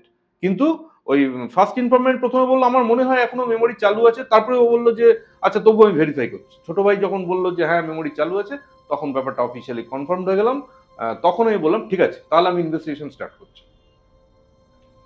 সুতরাং ইনভেস্টিগেশন স্টার্ট করা উচিত কি উচিত নয়, এটাও একটা সিদ্ধান্তের ব্যাপার আছে। মেমোরি চালু আছে কিনা একটা খবর নিতে হয়, খুব বড় একটা মানে ভাইটাল ব্যাপার। হ্যাঁ, আমি শেষকালে যেতাম সে পার্টিকুলার গ্রামে, গিয়ে দেখতাম যে সে কিছু তেমন বলতেই পারছে না, ওই হ্যাঁ, তাহলে তো আমি বড় যেতাম। হ্যাঁ, শুধুমাত্র তার বাবা মার কাছ থেকে কাহিনী শুনে ফিরে আসতে হতো, ফার্স্ট হ্যান্ড ইনফরমেশন হতো না। মানে স্বয়ং জাতিস্বরের মুখ থেকে শোনা, সে সেটা আলাদা ব্যাপার। আলাদা এক্সপিরিয়েন্স, সে ফার্স্ট হ্যান্ড এক্সপিরিয়েন্স হতো না, কারণ তো সে কথা হয়েছে আপনার সাথে ওনার? হ্যাঁ কথা হয়েছে ওনার হ্যাঁ সাথে? আলটিমেটলি আমার ফার্স্ট হ্যান্ড এক্সপিরিয়েন্স হয়েছে। আমি তো ওই ফার্স্ট ইনফরমেন্টের সাহায্যে অ্যাপয়েন্টমেন্ট করে ফেললাম হচ্ছে ওই বছর জুলাই মাস, 2023 জুলাই মাসে আমি যখন পৌঁছাচ্ছি সেই গ্রামে, তাতে ফার্স্ট ইনফরমেন্ট অনুপস্থিত ছিল, কিন্তু ওই ছোট ভাইয়ের ফোন নাম্বারটা দিয়ে দিল, দিয়ে বললো ও আপনাকে রিসিভ করবে, আপনি রেল স্টেশনে নেমে অমুক ভাবে এগোবেন, তারপরে যখন অমুক জায়গায় পৌঁছাবেন তখন ও আপনাকে রিসিভ করবে। হ্যাঁ, তার এবং ও তখন নিজের ডিউটিতে থাকাতেও আসতে পারেনি, কিন্তু অ্যারেঞ্জমেন্টটা করে দেয়। এবার আমি যথারীতি আমার বাড়ি থেকে মোটামুটি 60 মিনিটের টাইম ডিস্টেন্স আমি পৌঁছালাম রেল স্টেশন থেকে, আলটিমেটলি ওই পার্টিকুলার গ্রামে পৌঁছালাম। তারপরে ওই ছোট ভাইকে ফোন করলাম, ছোট ভাই প্রথমে ফোন ধরছিল না, তখন আমার বোধহয় বুকটা ছ্যাদ করে উঠলো যে তাহলে কি কেসটা মানে আলটিমেটলি কোনো যোগাযোগই হবে না। তারপরে দেখলাম এক সময় ফোনটা ধরলো। হ্যাঁ, হতেই পারে, মানুষ সবসময় তো ফোন ধরার মতো পরিস্থিতি থাকে না। তা ফোনটা ধরলো এবং তারপর আমাকে গাইড করে পুরো নিজের বাড়িতে ঢোকালো। এবং তখনও সাবজেক্ট মানে সেই মহিলা, সে তো এখন তখন আর বাচ্চা মেয়ে নেই, সে তখন রীতিমতো অ্যাডাল্ট এবং বিবাহিত মহিলা, তার একটা কন্যা সন্তানও আছে। তা সে আমি প্রবেশ করার বোধহয় 30 মিনিটের মাথায় তিনি প্রবেশ করলেন, মানে আমি অ্যাডভান্স ঢুকে গেছি।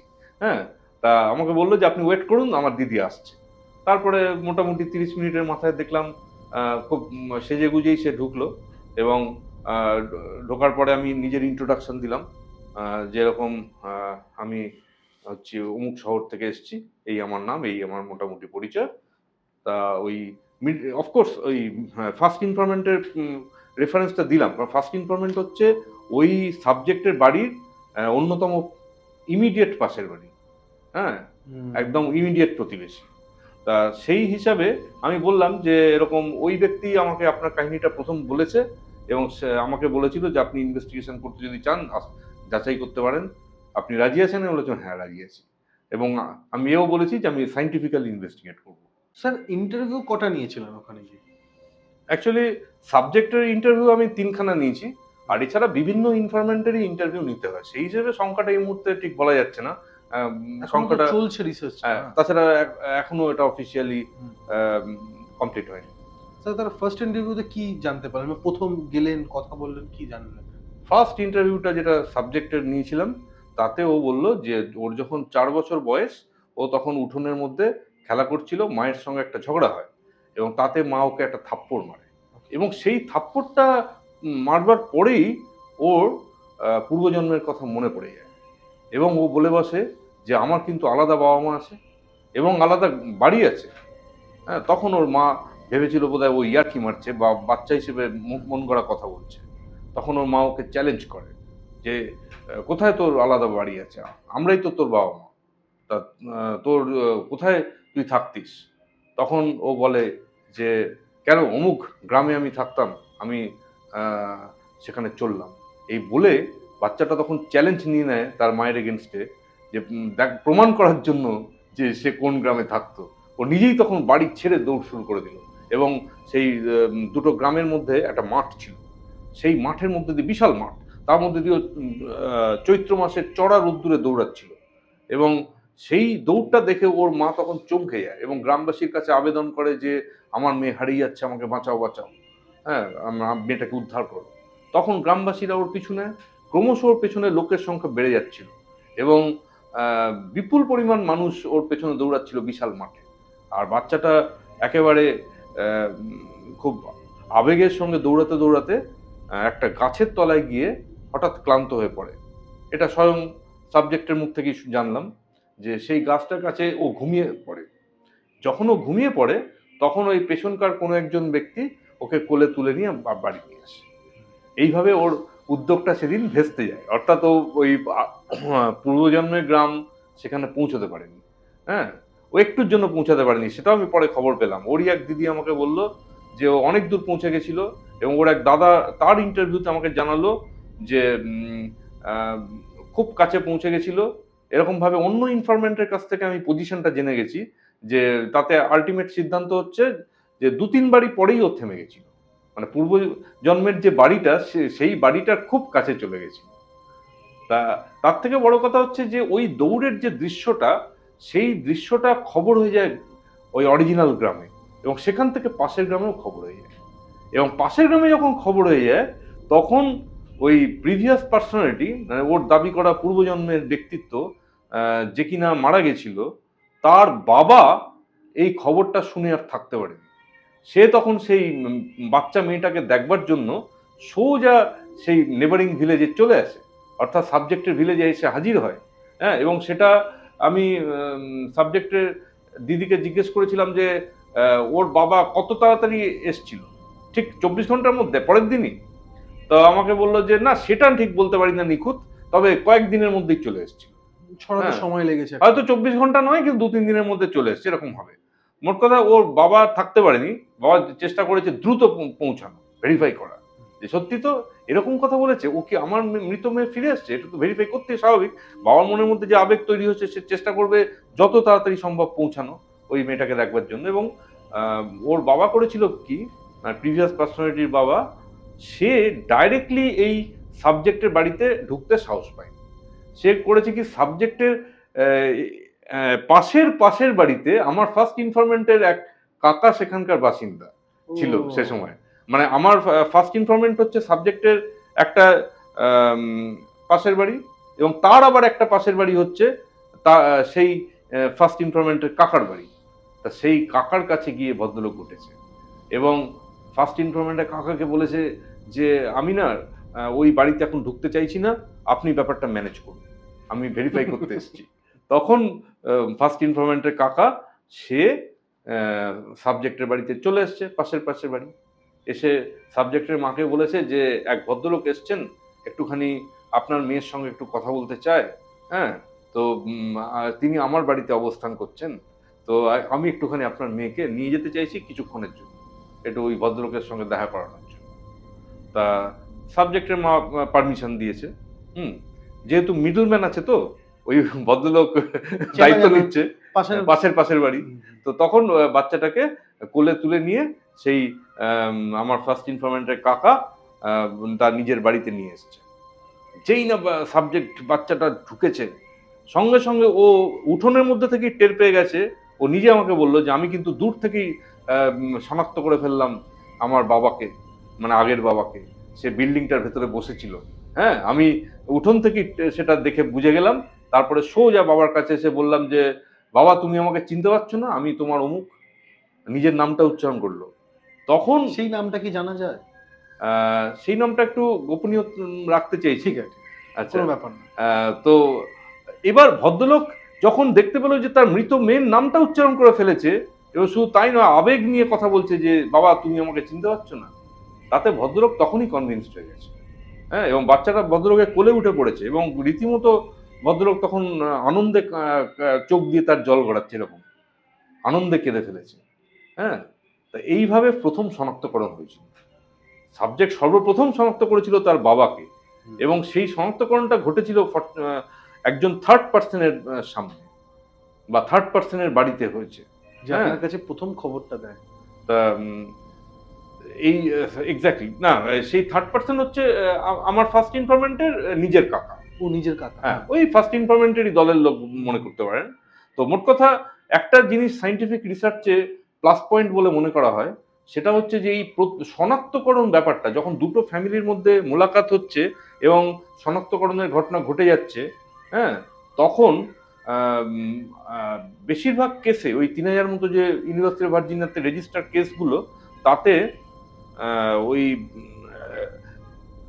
থার্ড পার্সনের অনুপস্থিতি উল্লেখযোগ্য, অর্থাৎ থার্ড পার্সন বেশিরভাগ ক্ষেত্রে ছিল না। কিন্তু আমার কেসটাতে থার্ড পার্সন সাক্ষী ছিল যখন প্রথম শনাক্তকরণ হচ্ছে। ও, আপনাকে যেটা আপনি হ্যাঁ। প্রথমে বললেন যে প্রমাণ চায়, একটা হ্যাঁ, প্রমাণ চাই যে শনাক্তকরণের ব্যাপারে এটা একটা শক্তিশালী প্রমাণ যে শনাক্তকরণটা কি নিছক দুটো ফ্যামিলির মধ্যে ঘটে গেল, নাকি শনাক্তকরণের সময় একটা থার্ড পার্টি উপস্থিত ছিল। তো এখানে ওই ফার্স্ট ইনফরমেন্ট তো প্রতিবেশী, সেই হিসেবে ওকে থার্ড পার্টি বলা যায়, ও তো সাবজেক্টের ফ্যামিলি মেম্বার নয়। আবার সেই প্রতিবেশীর রিলেটিভ হচ্ছে এই ভদ্রলোক কাকা। তার মানে ব্যাপারটা আমি থার্ড পার্টি ধরছি, যে এই ফ্যামিলির সঙ্গে কানেকশন নেই, ওই ফ্যামিলির সঙ্গে কানেকশন নেই, এরকম একটা থার্ড পার্টির সামনে শনাক্তকরণটা ঘটেছে। বাহ, ওই কাকা এবং ওই কাকার ওয়াইফ, ম্যাক্সিমাম দুজন ব্যক্তির সামনে শনাক্তকরণটা ঘটেছে। তারপর স্যার তারপর তারপরে কেন তো মানে যা হয় মারা যায় কিভাবে যদি হ্যাঁ? জানা ও হ্যাঁ, সেটা সাবজেক্ট নিজে বলেছিল যে আমি জলে ডুবে মারা গেছিলাম আগের জন্মে। হ্যাঁ, এবং কিভাবে মারা গেছিল সেটাও বলেছিল। এবার ও মোটামুটি ওই শনাক্তকরণের কাহিনীটা বোধহয় ফার্স্টে বলে ফেললো, তারপরে ও ওই কাহিনীটা বললো যে কিভাবে মারা গেছিল। সেটা হচ্ছে আগের জন্মে ওর মা ওকে মুড়ি ভেজে খেতে দিয়েছিল। তখন ও ক্লাস 2-তে পড়ে, ওর 7 বছর বয়স। হ্যাঁ, এইটুকু বয়সে ও সে সময় ওই একটা পাত্রে করে মুড়িটা খেতে খেতে খুব আনন্দে ছিল এবং পুকুর পাড় দিয়ে হাঁটছিল। হ্যাঁ, পুকুর পাড় দিয়ে হাঁটতে হাঁটতে যখন একটা নারকেল গাছের কাছে আসে, হ্যাঁ, সেই সময় হঠাৎ পুকুর পাড়ে কয়েকটা ছেলে খেলা করছিল। তাদের মধ্যে একটা ছেলে, সাবজেক্ট বললো হয় আমার সমবয়সী অথবা আমার থেকে স্লাইট সিনিয়র একটা ছেলে এসে আমাকে আচমকা ধাক্কা দেয় এবং তাতে আমি জলে পড়ে যাই এবং পুকুরে ডুবে মারা যাই। এই ঘটনাটার মধ্যে আপনি লক্ষ্য করুন একটা আপ অ্যান্ড ডাউন আছে। মানে ওর মা ওকে মুড়ি খেতে দিচ্ছিল, ও আনন্দে ছিল, ও মুড়ি খেতে খেতে খাবারের স্বাদ পাচ্ছে আর পুকুর পাড় দিয়ে হাঁটছে, একটা প্রকৃতির মধ্যে যাচ্ছে, একটা মনোমুগ্ধকর দৃশ্য। কিন্তু হঠাৎ একটা অ্যান্টি ক্লাইম্যাক্স হয়ে গেল, অর্থাৎ ওই আনন্দের সময়টাতে একটা দুর্ঘটনা, এবং তারপরে ও মারা গেল জলে ডুবে। এবং যে ছেলেটা ওকে ধাক্কা মেরেছিল সেই ছেলেটার প্রোফাইল যেটুকু বর্ণনা করেছে সে হচ্ছে ওর সমবয়সী অথবা ওর থেকে স্লাইটলি সিনিয়র। হ্যাঁ, তারপরে চিনতে পেরেছে ছেলেটাকে? তারপরে ও এও জানালো, ফার্স্ট ইন্টারভিউতেই জানিয়েছিল যে আমি এই জন্মে সেই ছেলেটাকে হঠাৎ একদিন দেখতে পেয়েছি। হ্যাঁ, এবং তাকে দেখেই শনাক্ত করেছি এবং বললাম যে তুমি আমাকে ধাক্কা দিয়ে পুকুরে ফেলে দিয়েছিলে। তখন ছেলেটি আমাকে বলল যে আমার ঠিক মনে নেই। ছেলেটা এমন একটা উত্তর দিল যেটাতে স্বীকারও করলো না অস্বীকারও করলো না এরকম। হ্যাঁ, তারপর সাবজেক্টের পূর্বজন্মের কিছু অ্যাক্টিভিটিও বর্ণনা করলো, যে এরকম আমার খেলনা ছিল, মাটির হাঁড়ি টাড়ি এরকম ছিল। তারপরে আমার বাবা খুব গুছানো মানুষ ছিল। হ্যাঁ, একটা বাঁশের কঞ্চিতে ব্লেড দিয়ে কেটে টাকা পয়সা রাখতো। হ্যাঁ, ওর বাবার কিছু অ্যাক্টিভিটি বর্ণনা করলো। হ্যাঁ, তাতে ওর বাবাকে খুব মানে মেটিকুলাস বা গুছানো ব্যক্তি হিসেবে, খুব ডিসিপ্লিন পার্সন এরকম হিসেবে বর্ণনা করলো। আর একটা জিনিস বোঝা গেল যে ওর বাবার প্রতি ওর খুব টান ছিল, ওর বাবাকে ও খুব ভালোবাসতো এবং ওর বাবাও ওকে ভালোবাসতো প্রচন্ড।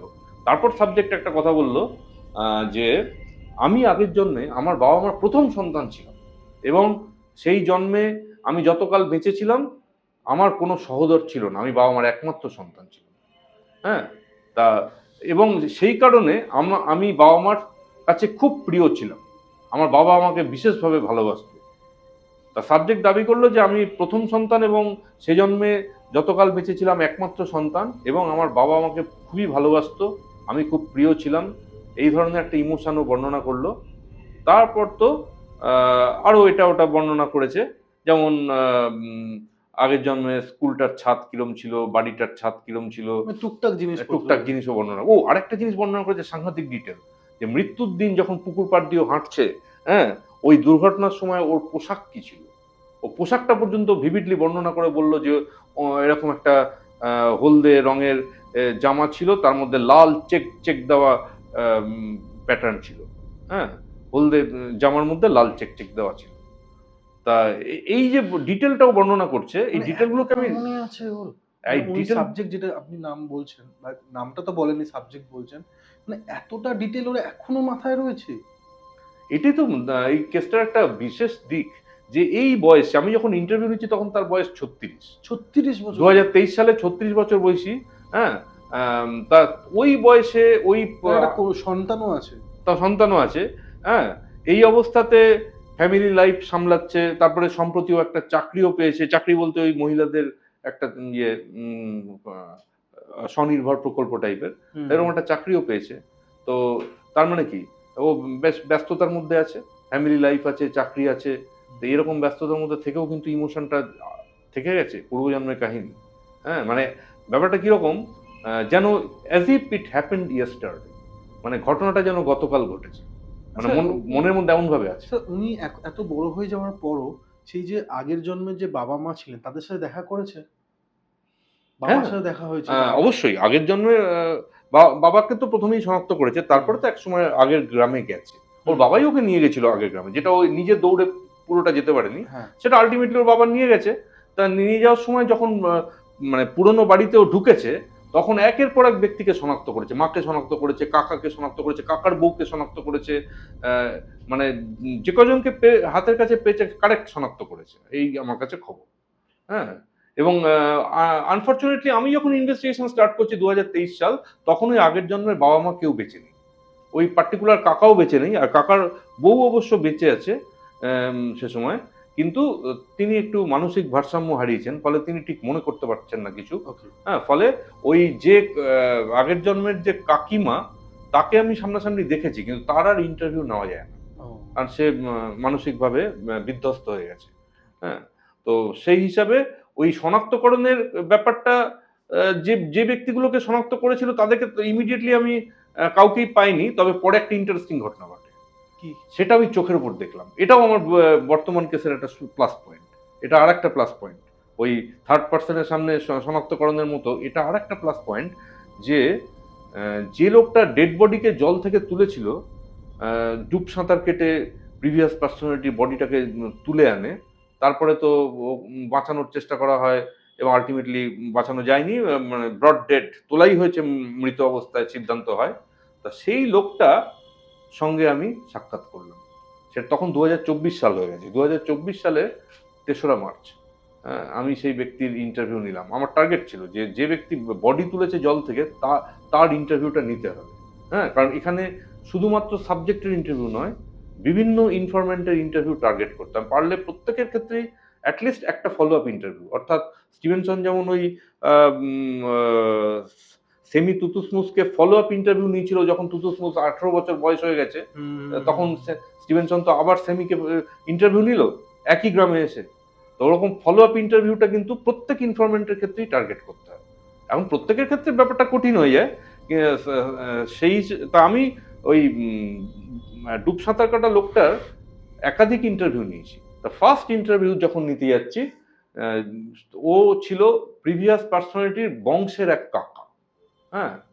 প্রিভিয়াস পার্সোনালিটির সেই কাকা জ জলের মধ্যে নেমে বডিটাকে তুলে আনে এবং মজার ব্যাপার যে এই জাতিস্বর কিন্তু ওই পুরনো গ্রামে গিয়ে একের পর এক ব্যক্তিকে শনাক্ত করেছে কিন্তু ওই ব্যক্তিকে তখনও শনাক্ত করেনি। অর্থাৎ ওই ব্যক্তির শনাক্তকরণ বাকি ছিল। হ্যাঁ? উনাকে চিনতেই পারেননি? না, বলছি চিনতে পারেনি নয়। উনি এভেইলেবল ছিলেন না। মানে শনাক্ত করতে গেলে তো লোকটাকে এভেইলেবল থাকতে হবে। হুম, হুম। তা ওই ডুবুরি তখন এভেইলেবল ছিল না, সেই বংশের কাকা। হ্যাঁ? ফলে কি হয়েছে বংশের কাকার ওই পার্টিকুলার ব্যক্তির শনাক্তকরণটা বাকি থেকে গেছে বছরের পর বছর। এবং সেই শনাক্তকরণটা আমার সামনে ঘটল। অর্থাৎ আমি যখন তাও আমার ২০২৪ সালে এসে ঘটল। হ্যাঁ? ২০২৪ সালে অ্যাকচুয়ালি ২০২৩ সালেই আমি গেছিলাম প্রিভিয়াস ভিলেজে। গিয়ে টার্গেট করেছিলাম তখনই লোকটার সঙ্গে সাক্ষাৎ করা। কোন কারণে তাকে পাওয়া যায়নি। তারপরে লোকটার অ্যাভেইলেবিলিটি প্রবলেম ছিল। মানে লোকটাকে চট করে পাওয়া যায় না। সে তারপরে ২০২৪ এ যখন লোকটার সঙ্গে অ্যাপয়েন্টমেন্ট হচ্ছে, তখন সাবজেক্ট আমাকে জানাচ্ছে যে, "আমি কিন্তু ওই কাকাকে এ জন্মে একবারও দেখিনি। হ্যাঁ? আমি এখনো পর্যন্ত দেখিনি।" তা আমি তখন সাবজেক্ট আমাকে একটা ফলো আপ ইন্টারভিউতে বলছে যে, "ওই কাকা এই বৈশিষ্ট্য আমি বলছি আপনি নোট করে নিন। একটু পরে তো পুরনো গ্রামে আ যাওয়া হবে। তা তখন আপনি চেক করে নেবেন যে আমার এই কথাগুলো মিলছে কিনা।" হ্যাঁ? তা সাবজেক্ট বলল যে, "আমার ওই কাকা ফর্সা ছিল।" হ্যাঁ? তারপরে বলল যে, "কাকা লম্বা ছিল।" তারপরে বলল, "কাকার শরীর স্বাস্থ্য ভালো ছিল।" হ্যাঁ? তা এই ৩ টে পয়েন্ট আমি খাতায় লিখে নিলাম এবং তারপরে আমি যথারীতি সাবজেক্টকে নিয়ে এবং আমার ফার্স্ট ইনফরমেন্টও সেদিন ছিল। আ সেদিন ফার্স্ট ইনফরমেন্ট এভেইলেবল। তা ওই প্রিভিয়াস গ্রামে ঢুকেছি। হ্যাঁ? প্রিভিয়াস পার্সোনালিটির আ ক্যাম্পাসে বাড়িতে ঢুকেছি এবং সেইখানটাতে সেই কাকাকে আগে থেকে অ্যাপয়েন্টমেন্ট দেওয়া হয়েছে। সেই ভদ্রলোক আসছে। ভদ্রলোকের বয়স ৭০ হয়ে গেছে মোটামুটি। হ্যাঁ? তো ওই ভদ্রলোক তখন আ জল থেকে যখন তুলেছিল তখন বোধহয় লোকটার বয়স ১৫-১৬ ছিল। তা এখন সে আ ঢোকার সঙ্গে আমার ফার্স্ট ইনফরম্যান্ট কে বলছে যে ওই মেয়েটা এসছে তো। আমি দেখলাম বেশ একটা ইমোশন নিয়ে কথাটা বললো লোকটা, ওই ডুবুরি বললো যে ওই ওই মেয়েটা এসছে তো। আমি মুহূর্তের মধ্যে বুঝলাম যে আমার সঙ্গে ওর অরিজিনাল অ্যাপয়েন্টমেন্ট, ও তো আমার কাছে ইন্টারভিউ দিতে আসছে, কিন্তু ওর অরিজিনাল অ্যাপয়েন্টমেন্টের থেকেও বেশি প্রায়োরিটি হচ্ছে যে সাবজেক্টকে আমি দেখতে চাই। কারণ সাবজেক্টকে ওই কাকা কিন্তু সাবজেক্টকে দেখেনি তখনও পর্যন্ত। আমার ইনভেস্টিগেশন হওয়াতে যোগাযোগটা হয়ে গেল এবং সাবজেক্ট তখন হাজির এবং গিয়ে রীতিমতো আবেগের সঙ্গে তাকে পায়ে হাত দিয়ে প্রণাম করলো, কাকা বলে সম্বোধন করলো। হ্যাঁ, এবং সাবজেক্ট তাকে ঠিক শনাক্ত করলো। হ্যাঁ, এবং সাবজেক্ট যা বর্ণনা করেছে তা কার্যত মিলে গেছে। অর্থাৎ লোকটা সত্যি ভারতীয় হিসেবে অপেক্ষাকৃত ফর্সা, এবং লোকটার লম্বা, হ্যাঁ, এবং লোকটার শরীর স্বাস্থ্য সে সময় 16 বছর বয়সে রোগা পটকা ছিল কিনা জানি না, তবে এখন তো সে রোগা পটকা নয়, সে বেশ হৃষ্টপুষ্ট চেহারা। তো আমি ধরে নিলাম যে লোকটার শরীর স্বাস্থ্য অন্তত বর্তমানে বেশ ভালোই। তা এখন ছোট বয়সে ওই সময় ভালো থাকতে পারে। মোট কথা 3টে পয়েন্টের মধ্যে ধরুন অ্যাটলিস্ট 2টো পয়েন্ট মিলে গেছে। লোকটা গায়ের রংটা ফর্সা এবং লোকটা লম্বা, এটা মিলে গেছে এই দুটো। শুধু তাই নয়, আর স্যার এখনো কি বাকি আছে কিছু কাজ, যেটা আপনি মানে বলছিলেন যে ওভার দ্য ফোন যখন আপনার সাথে কথা হয়েছিল আপনি বললেন এখনো অনেক কাজগুলো বাকি আছে, তো কি এখনো কাজ বাকি আছে যদি সেটা বলেন? এখন যেটা বাকি আছে সেটা হচ্ছে যে ওটার ফিল্ড ওয়ার্ক এখন কমে এসছে, অর্থাৎ ইনফরমেন্টের কাছে গিয়ে দৌড়ঝাঁপ করে তার ইন্টারভিউ নেওয়াটা এখন আর প্রায় কোনো কিছু অবশিষ্ট নেই। তবে একটা জিনিস হচ্ছে বিভিন্ন ইনফরমেন্টের মধ্যে একজনকে অবশ্য ইন পার্সন ইন্টারভিউ নেওয়াটা বাকি থেকে গেছে। হ্যাঁ, 2024 সালে ভেবেছিলাম তার সঙ্গে দেখা হবে, কিন্তু সে আর ট্রেনের টিকিট ফিকিট পাওয়া যায়নি বলে সে আর আসতে পারেনি। সেই হিসেবে বলা যেতে পারে আমার ইন পার্সন ইন্টারভিউ এখনো একটা বাকি আছে অ্যাটলিস্ট। হ্যাঁ, কিন্তু আমি ধরে নিচ্ছি যে এই মুহূর্তে যে কটা ইন্টারভিউ হয়ে গেছে তার ভিত্তিতে একটা রিপোর্ট বানিয়ে ফেলা যেতে পারে। সেদিক থেকে বিচার করলে ইন্টারভিউ ওই অ্যাটলিস্ট একটা বাকি আছে, তাতে আমার কিছু এসে যায় না। আমি এখনই জিনিসটাকে লিখিতভাবে ডকুমেন্টেশন করতে পারি এবং সেটা সেটা আমার কাজের একটা অংশ। সুতরাং সেই হিসেবে আমার কাজ এখনো বাকি আছে। স্যার কিছু কি বাকি আছে যেটা আপনি বলতে পারছেন মানে বলবেন এখানে, মানে যেটা বাকি আছে বা এরকম কিছু যেটা মনে হয়েছে যে এটা বললে মনে হয়, দেখুন কিছুটা প্রাইভেসি রেখেছেন কারণ আপনি সবকিছু বলেন। আমি গ্রামের নামটা এবং পার্টিকুলার ব্যক্তির নামটা বলছি না, কিন্তু রিলেশনশিপ গুলো বলছি, কে কার প্রতিবেশী, কে পাশের বাড়ি। কোনো ম্যাটার নয়, হ্যাঁ হ্যাঁ, কিন্তু যেটা বলছেন কিছু কি বাকি রেখেছেন? বাকি তো অনেক কিছুই আছে। এটা যে এত বিশাল কাহিনী, তার এত ডিটেল আছে না, আমি আর কতটুকুই বা বলতে পারবো একটা পডকাস্টে। সেটা ফলে সেই দিক থেকে বিচার করলে বাকি থাকবেই, আমি হাজার চেষ্টা করলেও বাকি থেকে যাবে, কারণ অনেক ডিটেল আছে। প্রথম কথা একটা জিনিস বলি, সাবজেক্ট আমাকে যা স্টেটমেন্ট দিয়েছে না, তাতে পূর্বজন্মের স্টেটমেন্ট দিয়েছে 42 খানা, আর মৃত্যু এবং পুনর্জন্মের মাঝখানকার যে বিদেহী অবস্থাটা, তাতে স্টেটমেন্ট দিয়েছে 13 খানা। মানে এখানেই ধরুন 55টা স্টেটমেন্ট হয়ে যাচ্ছে। হ্যাঁ, এছাড়া শনাক্তকরণগুলোকেও যদি আপনি স্টেটমেন্ট মনে করেন, যে এই নিজের আগের রান্নাঘরটাকে শনাক্ত করলো, আগের বাড়িটাকে শনাক্ত করলো, এই ধরনের উখ গাছটাকে শনাক্ত, মানে বিভিন্ন ডিটেইলিং, এতটা ডিটেইলিং উনি মানে বলতে পারছে। আপনি ভাবুন যে আমি শনাক্তকরণের ব্যাপারটা যদি ছেড়ে দিই, তাতেই 55টা স্টেটমেন্ট হয়ে যাচ্ছে। আর শনাক্তকরণকে যদি স্টেটমেন্ট বলেন তাহলে তো আরো বেশি স্টেটমেন্ট হবে। তো তার মধ্যে আবার মৃত্যু এবং জন্মের মাঝখানে 13টা স্টেটমেন্ট দিয়েছে তখনকার অভিজ্ঞতা। হ্যাঁ, তো এইভাবে 55টা স্টেটমেন্ট। আর তার সঙ্গে যদি আপনি গোটা 5 শনাক্তকরণ যোগ করেন, তাহলে গোটা 60 স্টেটমেন্ট হয়ে গেল। স্যার একটা জিনিস জিজ্ঞেস করবো স্যার, আপনি যখন এই ডকুমেন্টটা বানিয়ে নেবেন, ঠিক আছে, বানিয়ে নেওয়ার পর তখন কি এই সাবজেক্টের নাম বা এই জিনিসের নামগুলো বলতে পারবেন? এইটা নিয়ে একটা বিরাট বিতর্কের মতো পরিস্থিতি হয়েছে। আমি বিদেশে অনলাইন মিটিংয়ে যেটা জানিয়েছি, তাতে হচ্ছে যে আমি আপাতত প্রাইভেসি মেনটেন করতে চাইছি। হ্যাঁ, অর্থাৎ আমি এরকমও জানিয়েছি যে algebraic symbol x0 x1 y0 y1 y2 এইভাবে আমি ডিনোট করতে পারি প্রত্যেকটা ইনফরম্যান্টকে। ধরুন যে প্রিভিয়াস পার্সোনালিটি যে মারা গেছে, সেই প্রাক্তন ব্যক্তিত্বকে আমি ইংরেজি অক্ষর x দিয়ে প্রিভিয়াস পার্সোনালিটিকে বললাম x0। এবার প্রিভিয়াস পার্সোনালিটির কোনো দাদা থাকলে তাকে হয়তো বললাম x1, প্রিভিয়াস পার্সোনালিটি কোনো একটা মানে নিচের কোনো বোন থাকলে তাকে বললাম x-1, মানে ও যদি জুনিয়র হয় তাহলে মাইনাস দিয়ে দিলাম, আর যদি ওপরে দাদা থাকে x+1। এবার কি হচ্ছে, এক্স প্রিভিয়াস পার্সোনালিটির মাকে হয়তো বললাম xm, এমটা সাফিক্স হয়ে গেল। এরকম ভাবে অ্যালজেব্রাইক নোটেশন দিয়ে আমি দুটো সাইটকে বর্ণনা করতে পারি, একটা হচ্ছে প্রিভিয়াস পার্সোনালিটি এবং তার রিলেটিভ ফিলেটিভ। আবার একইভাবে সাবজেক্টকে আমি বললাম y0, আর সাবজেক্টের উপরে এক দিদি আছে তাকে বললাম y1, y+1। হ্যাঁ, সাবজেক্টের ছোট ভাইকে বললাম y-1। এরকম ভাবে আমি নোটেশন করে সায়েন্টিফিক প্রেজেন্টেশন করতে পারি। না, আমি বলছি আফটার দ্য রিসার্চ আপনার সবকিছু যখন তৈরি হয়ে গেল, অ্যাপ্রুভ হয়ে গেল, তখন নামটা কি নেওয়া যাবে না? তখন নামটা দেওয়া যেতে পারে, কারণ এখানে একটা মজার ব্যাপার আছে, সেটা হচ্ছে যে সাবজেক্টের একটা খুব আগ্রহ থাকতে পারে যে তার নামটা প্রচার পায়। হ্যাঁ, সাবজেক্ট ক্ষেত্র সেটা বিশেষে কি জিজ্ঞেস করেছেন মনে হয়? সাবজেক্টকে আমি প্রাইভেসি পলিসি হিসেবে জিজ্ঞেস করেছিলাম, প্রথম ইন্টারভিউতে জিজ্ঞেস করেছিলাম, আচ্ছা আপনার কাহিনী কি আমি পাবলিশ করতে পারি, প্রকাশ করতে পারি? তখন ও বলেছিল যে আমার কর্মক্ষেত্রে যদি কোনো অসুবিধা না হয় তাহলে আপনি আপনার মতো প্রকাশ করতে পারেন। কিন্তু আপনি স্যার কিছুটা রাখতে চাইছেন, যখন এটা পুরোপুরি শেষ হয়ে যাবে তখন কি আপনি এটা রাখবেন? আমি চাইছি, কারণ ধরুন এখানে অনেক কিছু বাকি আছে, আমি জানি সেটা, বা আপনিও জানেন, ঠিক আছে? তো ধরুন আফটার দা এটা আপনার যখন রিসার্চ কমপ্লিট হয়ে গেল, তখন আপনি আবার কেকে পডকাস্টে যে পুরো ব্যাপারটা একটু গুছিয়ে রাখলেন, তখন নাম দিলেন, নাম দিয়ে আপনি বললেন, তখন কি সেটা মানে ওটা মানে ধার্য করা যাবে? আপনার কাছে কি মনে হয়?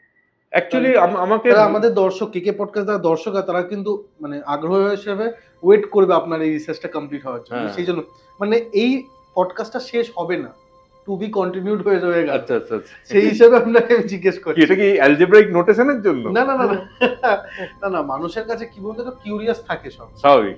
যে আপনি আজকে যে রিসার্চটা করলেন। আচ্ছা, একটা জিনিস আমি এখনই বলে রাখি, এটা পশ্চিমবঙ্গের ঘটনা এবং এটা আমার হোম টাউন থেকে 60 মিনিট টাইম ডিস্টেন্স, এবং হচ্ছে না পুরোপুরি ভাবে বলবেন না, এখন যতটা লোকে জেনেছে। ঠিক আছে, কারণ দেখুন মানুষের কিছুটা রিসার্চ এই যে শুনলো না, তাতে কি হয় মানুষ নিজে থেকে আবার খোঁজা শুরু করে দেয়। হ্যাঁ, ঠিক আছে, তখন আপনার কিছুটা বাধা পড়তে পারে।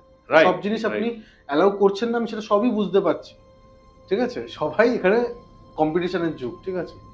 তো আমি চাইছি যে এটা পুরোপুরিভাবে কমপ্লিট হয়ে যাক স্যার। তারপর কি হলে আপনি যদি আমাদের সাথে বসে যদি এটা পডকাস্ট করে নিলেন, তাহলে কি হলো জিনিসটা আপনার কাছে অথরাইজ হয়ে গেলো যে আমি এখানে গিয়ে পুরো গল্পটা বা স্টোরিটা আমি বলে দিয়েছি। আচ্ছা আচ্ছা, আপনার করার আগে এখানে পাবলিশ হয়ে গেছে অলরেডি, ঠিক আছে স্যার? একটা স্টেজ আছে যখন লোকে অরিজিনাল নাম জানতে খুব আগ্রহী হবে, এবং এটা ওই বিদেশি সংস্থাতেও আমার মনে হয়েছে কমিউনিকেশন করে। ওখানে যে অর্গানাইজার সে আমাকে বলছে, ও আমাকে ওখান থেকে ইনভাইট করেছে একটা বিদেশি জার্নালে এই রিপোর্টটাকে প্রেজেন্ট করার জন্য। 8000 ম্যাক্সিমাম ওয়ার্ড লিমিট দিয়ে দিয়েছে, ইংরেজি ভাষাতে প্রেজেন্ট করতে হবে, ম্যাক্সিমাম শব্দ সংখ্যা হচ্ছে 8000, তাতে আমি ছবি দিতে পারি, স্কেচ দিতে পারি। হ্যাঁ, সাবজেক্ট একটা স্কেচ করেছিল যে পুকুরের ধারে কিরকম রাস্তা দিয়ে হাঁটছিল, রাস্তাটা কিভাবে টার্ন করলো, কোথায় নারকেল গাছ, কোন জায়গাটা ধাক্কা মেরেছিল, ওর বাড়িতে আর পুকুরের মধ্যে রিলেশন কি ছিল, মানে সেইভাবে ভিভিডলি একটা স্কেচ দিয়েছিল প্রথম ইন্টারভিউতে। হ্যাঁ, মানে ওর বাড়ি দেখিয়েছে, পুকুর দেখিয়েছে, বাড়ি আর পুকুরের মাঝখান দিয়ে একটা রাস্তা যাচ্ছে, সেই রাস্তা দিয়ে ও হাঁটছিল মৃত্যুর আগে, রাস্তাটা কিভাবে ইংরেজি অক্ষর এল এর মতো টার্ন করেছে, তারপরে কোন নারকেল গাছটার কাছে ও ধাক্কা খেয়েছিল ছেলেটার কাছে। হ্যাঁ, এইভাবে ডিটেল স্কেচ দিয়েছে। ওই স্কেচটা আমি বিদেশি জার্নালে পাঠাবো, কারণ ওখানে ফটো স্কেচ অ্যালাউ করছে না। আপনি যদি এটা যেদিনকে পাবলিশ হয়ে যাবে না, তারপর আমি আপনার কাছে রিকোয়েস্ট রাখলাম এবং দর্শকরাও জানি, আমি অনেক মানে ওনারা ওই স্কেচ আমি ভিডিওতে দিতে পারি। এখন দেবেন না, এখন দিয়ে আমি চাইবো না জিনিসটা এখন রিভিল হোক। আমি চাই যে এটা আপনি পুরোপুরি সেই পডকাস্টটা হবে, এই ব্যাপারটা নেই হবে, পুরো কমপ্লিট থাকবে সেখানে প্যাকেজ। আপনি চান আশা করি। তো মানে স্যার আপনি যদি কিছু বলতে চান এই ব্যাপার নিয়ে, আর কিছু বলতে চান, কারণ আমি এটা অ্যালাউ করে রাখলাম, এটা টু বি কন্টিনিউড থাকবে এই পডকাস্টটা। আচ্ছা আচ্ছা, নেক্সট টাইম আপনি আবার এসে পুরো ওই বিদেশি জার্নালও আমাকে বলেছে আপনার ইনভেস্টিগেশন যদি ফিনিশ নাও হয়ে থাকে আপনি এখনই লেখা পাঠাতে পারেন এবং পরে আপডেট করতে পারেন। ওখানেও কিন্তু টু বি কন্টিনিউড এর মতো গল্প বলেছে যে আপাতত আপনি একটা লেখা পাঠান, 1 মে হচ্ছে সময়সীমা এবছর, আর লেখাটা পাঠাতে মানে পাবলিশ করার টাইমটা হচ্ছে এবছর 1 মে। তা বলেছে আপাতত আপনি মাঝপথেই লেখা পাঠান, তারপরে যখন আপনার ইনভেস্টিগেশন মনে হবে 100% কমপ্লিট হয়েছে তখন আপনি আপডেটেড ভার্সন পাঠিয়ে দেবেন। বাহ, আমার মনে হয় স্যার আপনার করে দেওয়া উচিত। হ্যাঁ, এবং ও নামকরণ নিয়ে একটা আলোচনা হয়েছে, বলছে যে আপনি যদি অরিজিনাল নাম ব্যবহার করতে না চান ছদ্মনাম দিতে পারেন। হ্যাঁ, কিন্তু আমি না ব্যক্তিগতভাবে ছদ্মনামটা প্রেফার করছি না। ঠিক আছে। আমি প্রেফার করছি যে দিলে হয় অরিজিনাল নাম দেবো, অথবা আমি অ্যালজেব্রাইক নোটেশন দিয়ে দেবো, এক্স ওয়াই জেড এরকম দিয়ে দেবো। কিন্তু ছদ্মনামটা আমি দিতে চাইছি না, কারণ ছদ্মনাম দিতে গেলে একটা এক্সট্রা পরিশ্রম হয়। কারণ আপনাকে তো ভাবতে হবে, ওটা এক ধরনের ক্রিয়েটিভ পরিশ্রম হয়। হ্যাঁ, আর তাছাড়া ছদ্মনাম দিলে একটা যেন ইন এ সেন্স অপমান করছি। হ্যাঁ, আমি যেন অপমান করছি, অরিজিনাল ব্যক্তি নিজের নামটাকে যেন ইয়ে করে অপমান দিচ্ছি। করছি। Right right right. একদম ঠিক। স্যার আমরা একেবারে শেষের দিকে স্যার হ্যাঁ, পডকাস্টের। আর স্যার আপনার মানে কে পডকাস্টে আপনি করেছেন, কিছু বলতে চাইছেন স্যার? মানে কিছু কি বাকি রেখেছেন? তাহলে কে পডকাস্টে এখন কিছু দিতে চাইছেন? আচ্ছা আমি এখানে একটা কথা বলি। আমার এই ইনভেস্টিগেশন চলাকালীন হুম, একজন ক্যামেরাম্যানকে হায়ার করেছিলাম প্রফেশনালি। হুম, সে আমারই হোম টাউনের ছেলে। তাকে পরে খারিজ করে দেওয়া হয়। সে ওই ডুবুরির ইন্টারভিউয়ের দিন প্রেজেন্ট ছিল। হুম, হুম। তা সে আগ বাড়িয়ে ওই ভদ্রলোককে জিজ্ঞেস করেছিল যে আপনি এরকম খবরটা কবে জানলেন, জাতিস্বরের খবরটা আপনি প্রথম কবে জানলেন, এবং নিজের মতো একটা ইন্টারভিউ নিয়েছিল। সে নিতেই পারে, কোনো ব্যক্তি নিজের মতো জিজ্ঞাসা করতেই পারে। কিন্তু ও ও আহ, আমার কাছে পরে আর্গুমেন্ট করেছিল ফিরে এসে ছেলেটি, যাকে আমি পয়সা দিয়ে ক্যামেরাম্যান ফিট করেছিলাম। সে আমাকে বলেছিল যে কেসটা আমার কাছে ফেক মনে হচ্ছে। আমি জিজ্ঞেস করলাম কেন? বললো যে লোকটা জল থেকে তুলেছে বডি, সে এতকাল পরে খবরটা পেল, সাবজেক্টের সঙ্গে তার এতকাল পরে প্রথম সাক্ষাৎ হলো 2024 সালে, আর ঘটনাটা 1991 সালের ঘটনা বলে এস্টিমেট করা হয়েছে, মানে সাবজেক্টে অনসেট 4 বছর বয়স যখন, তখন 1991। হ্যাঁ, আর মৃত্যুর ঘটনাটা 1970 সালে, মানে 1970 সালে প্রিভিয়াস ক্লাসমেটই জলে ডুবে মারা যায়। হ্যাঁ। এটা এস্টিমেটটা তো খুব বড় জোর 1 বছর বাদিক ডান্দিক হতে পারে। আমার এস্টিমেট হচ্ছে 1970। সেই অনুযায়ী সাবজেক্ট আবার জন্মেছে হচ্ছে 1987-তে। দীর্ঘ 17 বছর মাঝখানে হচ্ছে ইন্টারমিশন পিরিয়ড। হ্যাঁ, আমি ইন্টারমিশন কথা বলেই প্রথম ব্যবহার করলাম। মৃত্যু আর জন্মের মাঝখানকার ডিউরেশনটাকে বলা হয় ইন্টারমিশন পিরিয়ড, তা বা সংক্ষেপে ইন্টারমিশন বলে, বিদেহী অবস্থা। তো এই যে ইন্টারমিশন, সেটা দীর্ঘ 17 বছর। আচ্ছা ঠিক আছে, তারপরে 87-তে জন্মে 4 বছর বয়স যখন হলো সাবজেক্টের, তখন 1991 সাল, তখনই তার অনসেট হলো, অর্থাৎ প্রথম পূর্বজন্মের কাহিনী বলতে শুরু করলো, ওই ধরনের আচরণ করলো।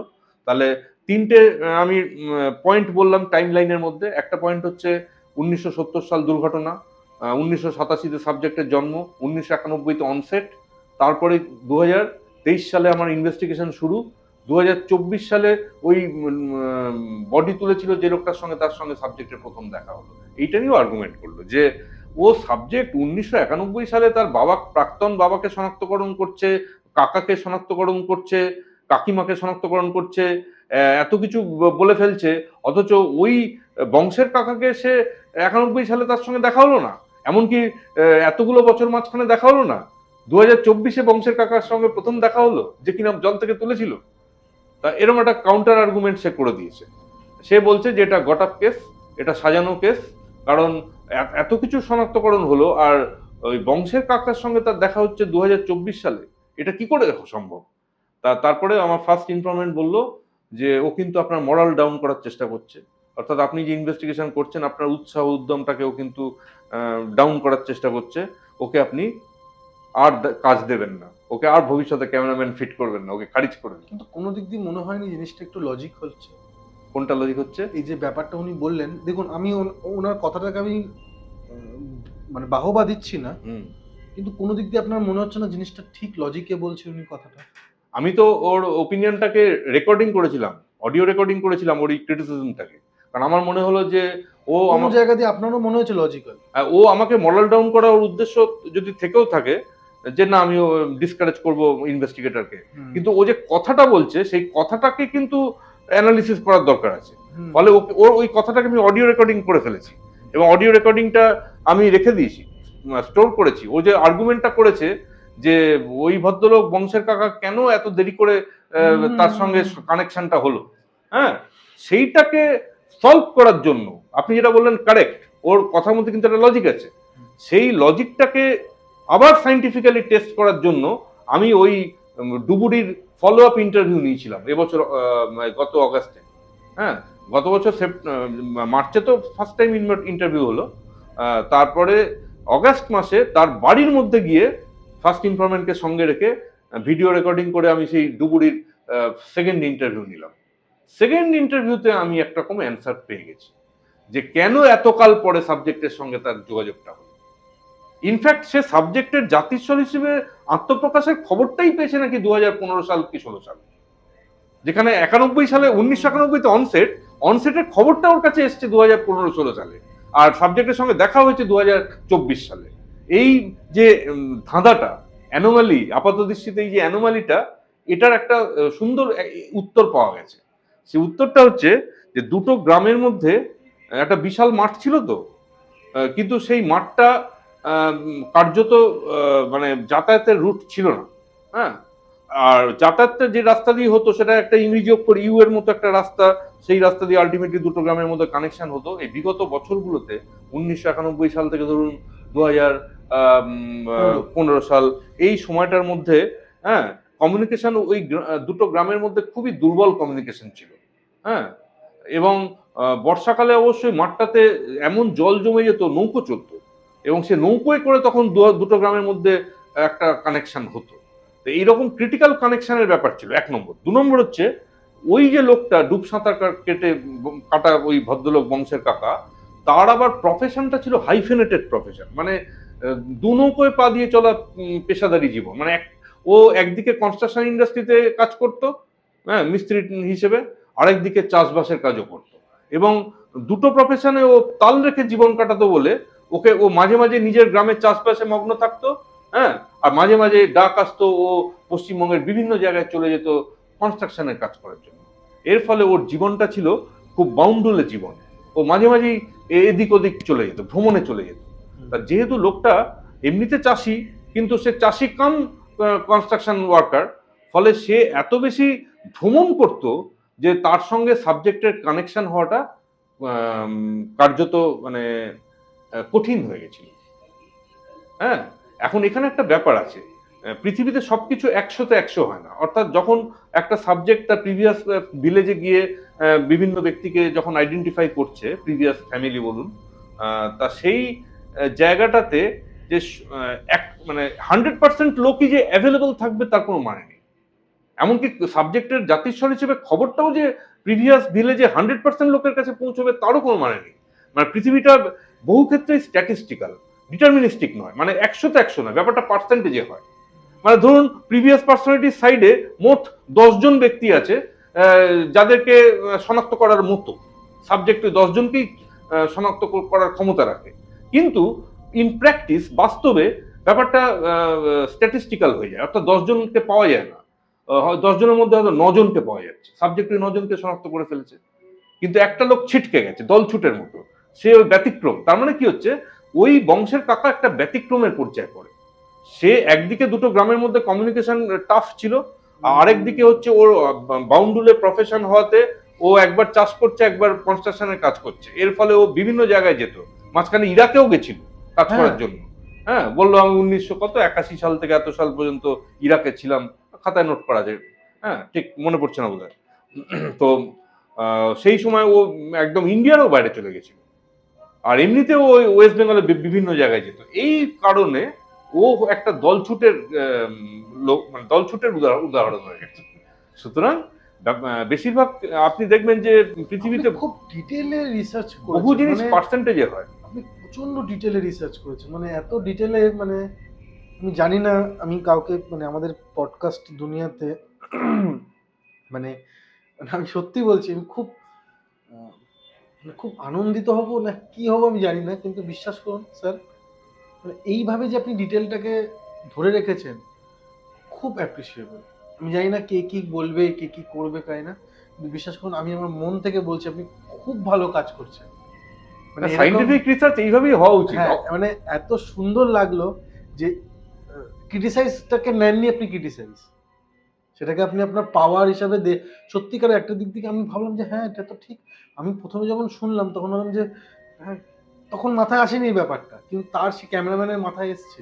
হ্যাঁ, না, ক্যামেরাম্যান কিন্তু ইন্টারেস্টিং একটা আর্গুমেন্ট করেছে, আর্গুমেন্ট করেছে যে আর্গুমেন্টটাকে ফলো আপ ইন্টারভিউ ছাড়া খণ্ডন করা হয়তো আচ্ছা। সম্ভব হতো না। এবং আপনি ওটাকে মানে ছেড়ে দিলেও কেউ কিছু যায় আসতো না, কিন্তু আমি আপনাকে এইটুকু বলতে পারি। কিন্তু আপনি যে সেইটুকুটাকে যে রিসার্চের মধ্যে রেখেছেন, এটা অ্যাপ্রিসিয়েবল।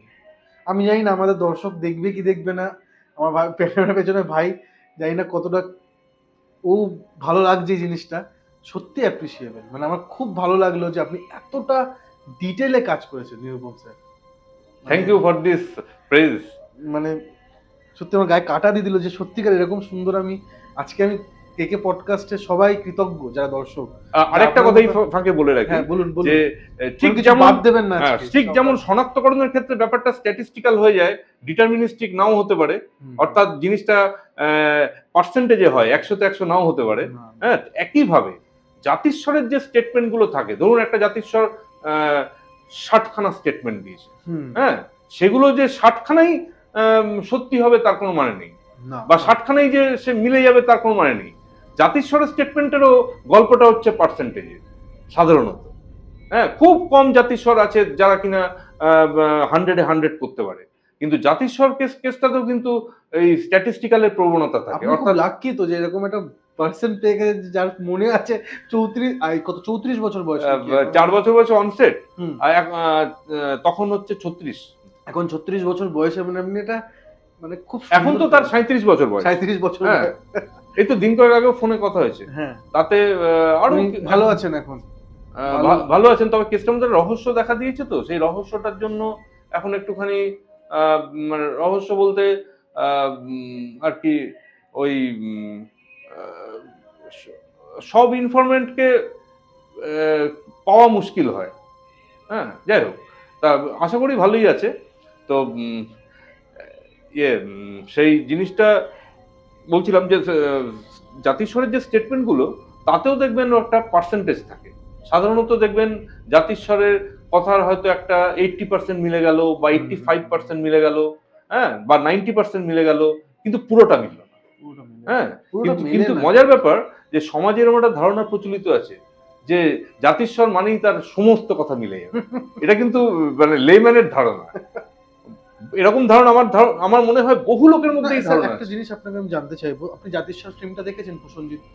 হ্যাঁ, ওনার হ্যাঁ, হ্যাঁ। উনি ওখানে একটা বলছিলেন যে আমি জাতিস্বর হয়ে খুব দুর্বলতা ফিল করি বা আমি খুব অসহায় ফিল করি, এরকম একটা জায়গা আছে। আপনার সাথে যখন ওনার কথা হয়েছে, মানে আপনার যে সাবজেক্ট আছে, যখন ওনার সাথে কথা হয়েছে, আপনার কোনো দিক দিয়ে মনে হয়েছে যে উনি খুব দুর্বল আছেন, উনি খুব খারাপ লাগে মাঝে মাঝে যে আমার এরকম ঘটনা, বা আমি খুব, মানে উনি দুঃখ প্রকাশ করে কোনোভাবে? অ্যাকচুয়ালি খুব ভালো আছে। জাতিস্বর গবেষণাতে একাধিক ডাইমেনশন থাকে।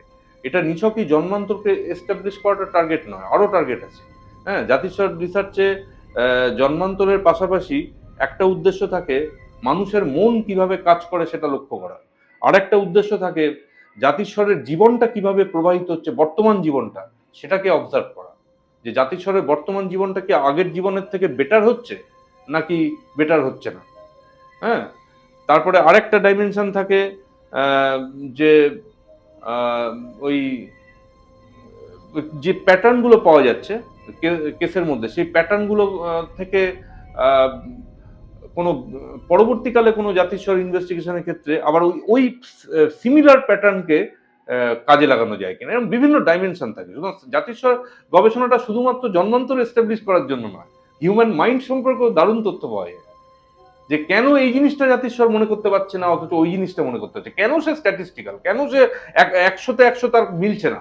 জাতিস্বর ধরুন আপনাকে 20টা স্টেটমেন্ট দিল, 20টা স্টেটমেন্টের মধ্যে আপনার 19টা স্টেটমেন্ট মিলে গেল, কিন্তু একটা স্টেটমেন্ট মিলল না। তা জাতিস্বর একটা স্টেটমেন্ট কেন ভুল করলো, কেন ওই জায়গাটা তার মিলল না, সেটাও গবেষণার বিষয়। তা থেকে জানা যায় হিউম্যান মাইন্ড কিভাবে কাজ করে, যে জাতিস্বর এত কিছু মনে করতে পারলো কিন্তু 100% মনে করতে পারলো না।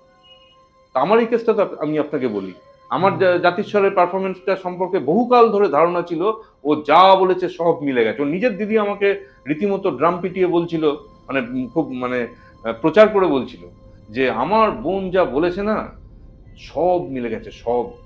হ্যাঁ, আমি তো মনে মনে ভাবলাম যে তো ভেরিফাই করতে হবে। হ্যাঁ, আলটিমেট ভেরিফিকেশনে কি জানা গেল জানেন, ওর পূর্বজন্মে ওর ওপরে একটা দাদা বেঁচে ছিল যখন ও মারা যায়, এবং ও যখন মারা যায় সে সময় ওর আর একটা সহোদরও ছিল। হ্যাঁ, না, ওর বোধহয় মোট 3টে সহোদর ছিল। ও যে সময় মারা যাচ্ছে সে সময় ওর উপরে একটা দাদা ছিল, ধরুন X+1, ওর নিচে একটা বোন ছিল X-1, আর তার নিচে একটা ভাইও ছিল X-2, সে তখন বোধহয় 6 মাসের বাচ্চা। আর ওর বোনটা ওর থেকে 2 বছর, বোনটার বয়স বোধহয় 5, আর উপরের দাদাটার বয়স হচ্ছে 9, আর প্রিভিয়াস পার্সনটির মৃত্যুকালে বয়স হচ্ছে 7।